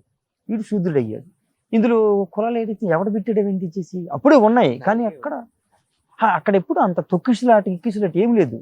లోకం కోసం బతికాడు, లోకం ఎలా ఉంటుందో చెప్పాడు అని అందరూ చెప్పాడు ఆయన రామాయణం. అంటే మనం ఊరికి మీద పడి ఆడ్డం, మరి ఎవడు ఎదవా ఎట్లాంటిది చెప్పితే అది అక్కడి నుంచి కొనసాగుతా వస్తుందో. కానీ కొంతమంది ఆఖరి దశలో మారుతున్నారు. ఎక్కడో ఒక చోట ఎక్కడో సరైన టైంలో కాదేమో అని ఎక్కడో బుర్రకి ఏమో ఒక మనిషి ద్వారానో లేకపోతే అతని మనసు మారడము. అంటే అలాని కాదు, ఉన్నారంటే ఉన్నారు, మంచి వాళ్ళు ఉన్నారు, చెడ్డ వాళ్ళు ఉన్నారు. మీ ఇంట్లో లేరా, నీ ఒంట్లో లేరా? వెళ్ళిపోతుంది మన పిల్లం కాకుండా రోడ్డు మీద వెళ్తున్న పిల్లని చూస్తే మనకు మనసు లాగదా? ఒప్పుకోవాలి మనం, నాకు లాగదా మీకు లాగదా? అయితే ఆగుతుంది. ఎందుకు ఆగుతుంది? కానీ కారణం వేరే ఉంటుంది, వేరే ఉంటాయి, దానికి కొన్ని కట్టుబాట్లు ఉంటాయి. కట్టుబాటు అవుతుంది, లేకపోతే భయం అవుతుంది, అంటే సమాజంలో ఉన్న. కానీ ఒకదాంతో నాగలేదుగా, కన్ను అయితే వెళ్ళింది అయింది కదా. అంటే ఇన్ని కట్టుబాట్లు ఇవన్నీ మన కోసం పెట్టినవి. అందులో కొన్ని జొప్పించేసి వాడి స్వార్థం కోసం వాడు చేసి వీడు చేసినవన్నీ ఉంటాయి. అలా చేసుకుని వెళ్ళిపోయింది. ఇది అన్నింటినీ భరించింది దేశం కదా, అందరినీ భరించింది కదా. అవి మాట్లాడడానికి మనకి ఎందుకు బాగా? మన దేశం కొంచెం జెండా ఉన్నప్పుడు దాని జెండా దానికి ఉండాలా? జెండా లేదు, ఉందా? మన దేశం జెండా ఉందా? మనం తయారు చేసిన జెండా కదా అది, మొదటి నుంచి మనకున్న జెండా కాదు కదా. మరి దాన్ని కూడా ఒప్పుకుంది కదా భారతదేశం. మరి ఎవరిని తొక్కేసింది? అంటే మనం ఊరికే మాట్లాడుతున్నాం. అంబేద్కర్ లాంటి మహానుభుడు వచ్చిన తర్వాత మళ్ళీ అలాంటిది పట్టుకుని ఎంతమంది వచ్చామనేసి అంటే ఇంకా రావడానికి ఆపేశారా ఇచ్చేసారా అంటే దానికి ఎవరికాడు చర్చ చేసుకోవాలి, ఎవరికాడు మళ్ళీ మాట్లాడాలి. మరి ఆ రోజుల్లోనే ఆయన కుట్టుకుని వెళ్ళాడంటే ఈరోజు ఎంత వ్యవస్థలో ఎంత విస్తృతమైన విశ్వవిద్యాలయం అయిన తర్వాత మనకేం అడ్డం అవుతుంది? ఉంటాడు ప్రతి చోట మనిషి. అడ్డం పడేవాడు ఉంటాడు. అడ్డం పడేవాడు లేకపోతే ఆశ్చర్యంగా ఉంటుంది, కానీ ఉంటాడు, ప్రతి దగ్గర ఆ ఉంటాడు. ఊర్లో బతుకుదీరు సరిగ్గా ఉండి నా మనసంతా బాగుండి ఉంటే ఎక్కడికి ఎందుకు వస్తాను? మనకి ఏది జరుగుతుంది ఇక్కడికి వచ్చిన తర్వాత ఇక్కడ చక్కగా ఉంటుందా? ఏది ఉండదు సోదర. వెళ్తా ఉన్న తోవలు బోల్డ్ తగులుతాయి. అది పెట్టుకుని చూసేది అంతా అది కానే కాదు అనడం అనేది భావ్యం కాదు. అలాంటి పార్టీలు ఇది మనం ఎంత భరించాం. కాబట్టి ఎంతో కొంత మనది మనం మాట్లాడుకోవాలి, మనది మనం చేసుకోవాలా. లేకపోతే మన ఉనికి కోల్పోతాం కదా. మన ఇంటికి కూడా గెస్ట్ వస్తేనే ఏంటి అని రకరకాల తీసుకురావాలంటే 4 రకాలు ఆలోచిస్తాం. వాడు వచ్చాడంటే మన ఇంటితో ఏదైతే వాతావరణం దానికి తగ్గట్టు వాడు ఉండాల్సి ఉంటుంది. మనం వెళ్ళినా కూడా వాడికి తగ్గట్టు మన ఇల్లు బతకాలంటే ఎట్టా? మన ఒకరు అన్నారు కాబట్టి గుర్తొచ్చింది, లక్ష్మణ్ అన్నకి ఇండస్ట్రీలో బెస్ట్ ఫ్రెండ్, మంచి చెడు చెప్పుకోగలిగే దగ్గర, మనసుకు దగ్గరగా ఉన్నారు సోదరు. కొంతమంది ఉన్నారు ఎంతో అలాంటి వాళ్ళు, కానీ ఉన్నారు బాగానే ఉన్నారు. కానీ వాళ్ళ ఫ్రెండ్స్ అనుకోవట్లేదు లేదా, ఆత్మీయంగా ఉన్నోళ్ళు చాలా మంది ఉన్నారు. అలాగే ఫ్రెండ్స్ అనేది నాకు అర్థం కాని స్నేహం అనేది నాకు అర్థం కాలేదు ఇప్పటికీ. సో ఫ్రెండ్షిప్ అనేది నేను చెప్పలేదు, ఊరికే మాట పర్సన్ నీకు మంచి అలాగ అంటాను తప్పితే నాకు నచ్చినోడు అయితే ఇక్కడ ఉన్నాడే, ఇక్కడ ఉన్నాడే. ఆడు నాకు క్లారిటీ ఉన్నాడు, నా తప్పును నాకు చెప్తాడు, ఒప్పైనా చెప్తాడు, ఏవో చెప్తూ ఉంటాడు ఆడు ఒక్కడే. మిగతా వాళ్ళు కాదు. మిగతా వాళ్ళు కష్టం వచ్చిందంటే ఆదుకునేకున్నారు, వాళ్ళు వేరు. నాకు అన్నీ చెప్పగలిగేది, నేను చేసిన తప్పు ఉప్పు ఏది ఉందంటే క్లారిటీ తెలిసింది, తెలియజెప్పేది ఆడు ఒక్కడే. లోపల ఎవడో ఉంటాడు, వాడేదో చెప్తాడు. అంటే చెప్తాడంటే సౌండ్ ఉండదు, కానీ మన ఆలోచన మనం చెప్తాడు ఆడు ఒక్కడే. తర్వాత మన ఇంట్లో ఉన్నోళ్ళు, మనకి ఇక్కడ బయటకు వచ్చిన తర్వాత ఆత్మీయంగా ఉన్నోళ్ళు, మన మేలు కూరుకునే వాళ్ళు ఉంటారు. అది పరిధి దాటిపోతుంటుంది. మనకు అంతరాత్మ అనేది ఏదైతే ఉందో దాన్ని మించిన మైత్రి లేదు. మన అంటే కష్టం వచ్చిందంటే ఎవరిని కలవాలని గైడెన్స్ ఇచ్చేది ఆడే. కూర్చో అక్కడ, డెసిషన్ వాళ్ళు తీసుకోవాల్సింది. పక్కన వాళ్ళు ఎన్ని అడిగినా లాస్ట్ కు మన మైండ్ ఏం చెప్తుంది, మనసు ఏం చెప్తుంది, అదే మనం ఆచరిస్తాము. అంతే, మన మనసే కదా. అంటే అది కొంచెం మంచి వైపు వెళితే మంచిగా ఉంటుంది, చెడు వైపు చెడు వెళ్తుంది. మనిషి వెళ్తే మనిషి వెళ్ళిపోతాడు అక్కడికి. అది చెడు అయితే చెడు కొట్టేస్తుంది, లేకపోతే లేదు మనకి. అది ఎందుకని ఏ పూటకి ఎలాగుంటుందో మనకి బుర్రకేమి క్లారిటీ ఉండదు కాబట్టి వెళ్ళిపోతావు అలాగే. దీనిదని ఆలోచన చేయకుండా వచ్చిందని వచ్చినట్టు వెళ్దామని. ఈ క్షణంకి ఇది ఉంది, ఇక్కడ పుట్టాము, అదృష్టం ఈ భూమిలో. మనుషులను తలుచుకుంటే వెళ్తాను. చివరిగా పద్యంతో ముగిద్దాం. చెల్లియో చెల్లకో, చెల్లియో చెల్లకో, తమకు చేసిన ఎగ్గులు సైచిరందరు తొల్లి గతించే.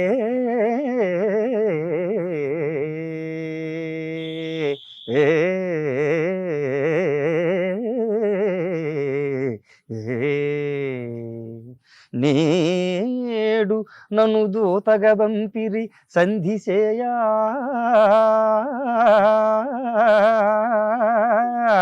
నీ పిల్లలు పాపలు ప్రజలు పెంపు వహింపగ పొందు చేసెదో, ఎల్లి రణం వెగూర్చెదవో,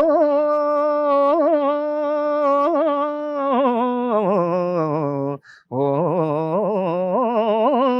ఓ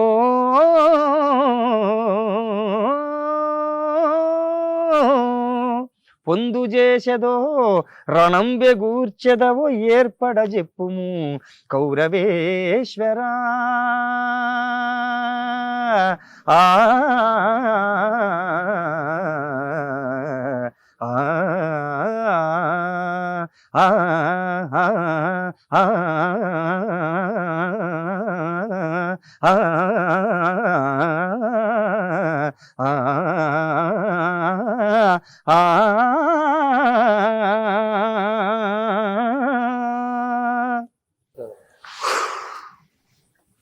సాయంత్రం పూట పల్లెటూరులో అరుగుల మీద కూర్చొని జానపదాలు పాడుకుంటా ఉంటారు. సూపర్ అన్న. ఇదంతా వచ్చింది మన సంస్కృతి సంప్రదాయాలు అలాగ పారడమే కదా. ఎంత సత్యం లేకపోతే అక్కడి నుంచి ఎక్కడి దాకా వస్తుంది. హరిశ్చంద్ర చక్రవర్తి అనే మనిషి ఇంటి పేరు సత్యం అయిపోయి దీవిని ఇచ్చాడు విశ్వామిత్రుడు మహర్షి. అవి ఎంత అంటే ఇప్పుడుది రామచంద్ర వంశీ కదా అది. అది ఎంత సత్యం కాకపోతే అక్కడ భారత భాగవతాల్లో కూడా ఆ ప్రస్తావన ఉంది సత్యహరిశ్చంద్రుడిది. పరాయి దేశస్తులు లాంటి గొప్ప గొప్ప వాళ్ళు అంటే మేధావులు మంచి మనసు ఉన్నోళ్ళు గౌరవించిన వాళ్ళు. ఈ దేశంలో పుట్టేశాడు కాబట్టి హరిశ్చంద్రుడు అనే వ్యక్తి ఒక రాజు చక్రవర్తికి మిగిలాడు. ఇంకో దేశంలో పుడితే దైవం అయిపోయేవాడని.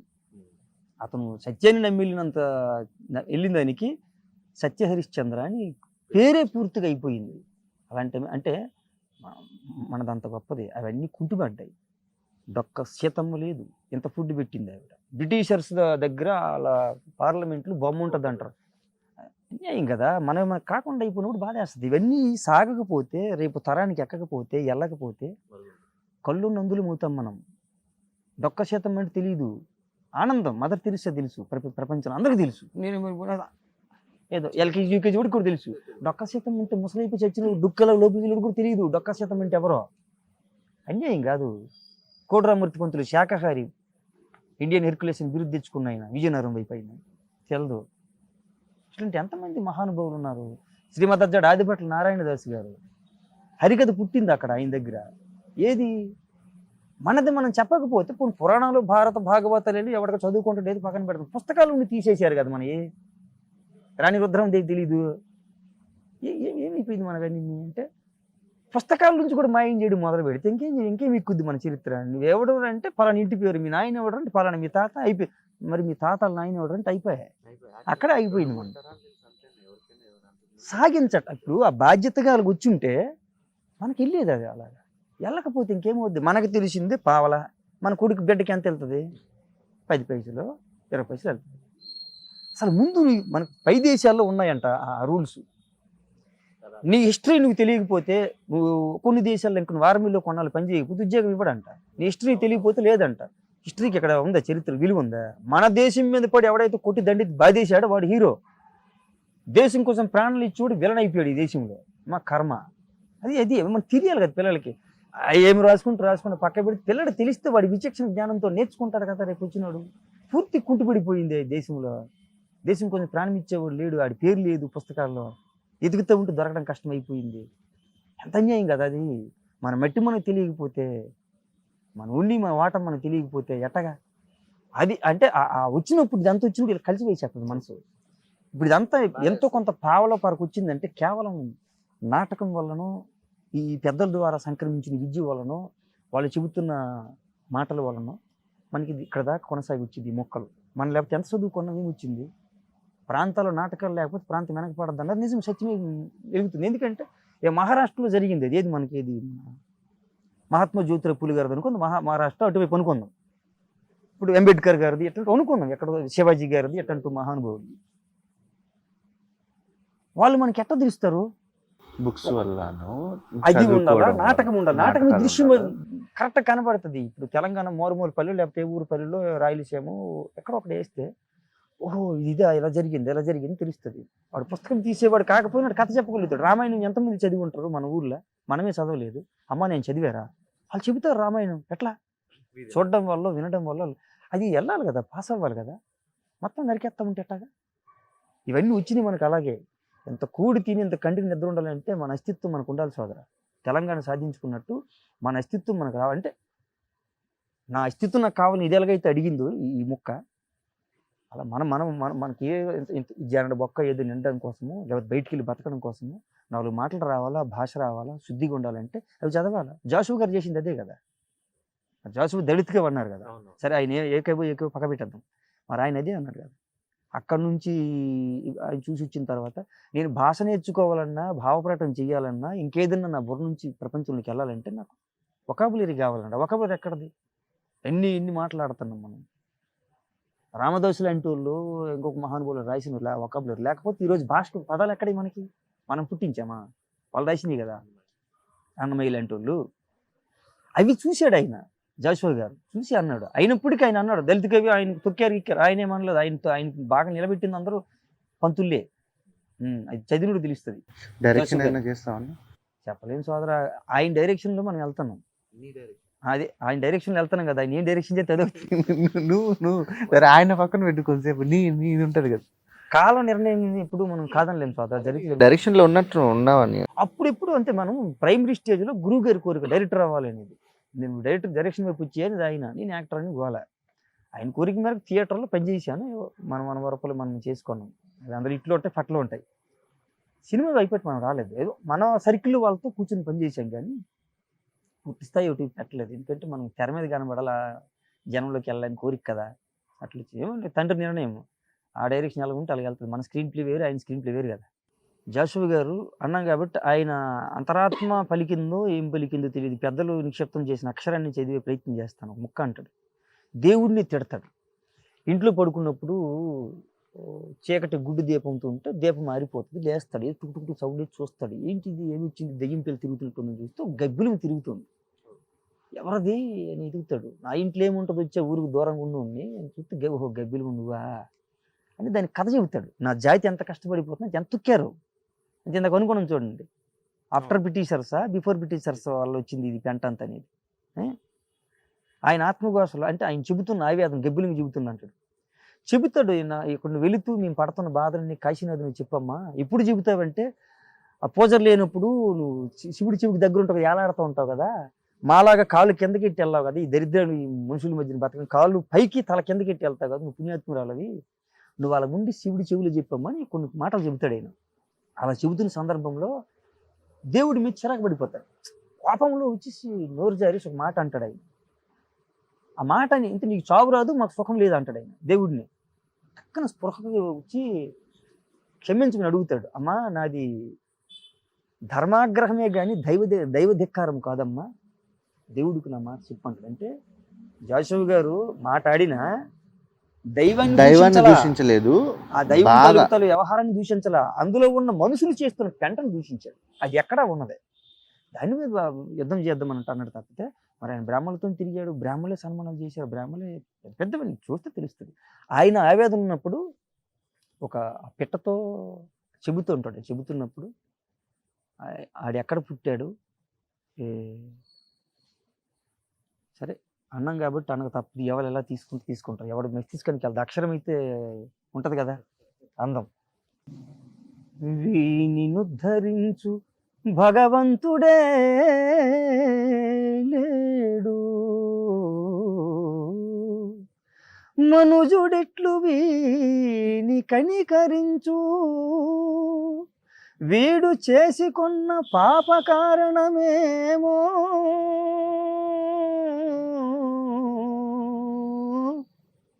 ఇంతవరకు వీనికెరుకలేదు. ఆ ఆ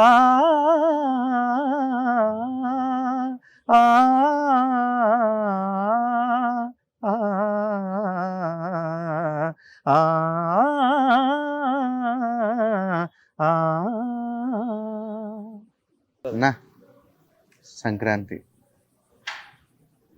సూపర్ సెలబ్రేషన్. అందులో నీతో మాట్లాడడం సూపర్గా ఉంది. చాలా రోజుల తర్వాత అప్పుడప్పుడు వచ్చిపోతా ఉంటాం. కాలం కలుపుతుంది సోదరు, దేన్ని విడిపోయిందని కలుపుతుంది, కలిసిందని విడగొడుతుంది. ఏ కార్యానికి ఏ కారణం ఉంటుందో తెలియదు. కష్టంగా ఉంది చెప్పాలంటే. ప్రతి దానిలోన ఒకటి, ఎందుకంటే ఆశపడితే బాధపడుతున్నాం. ఇది వెళ్ళిపోదాం.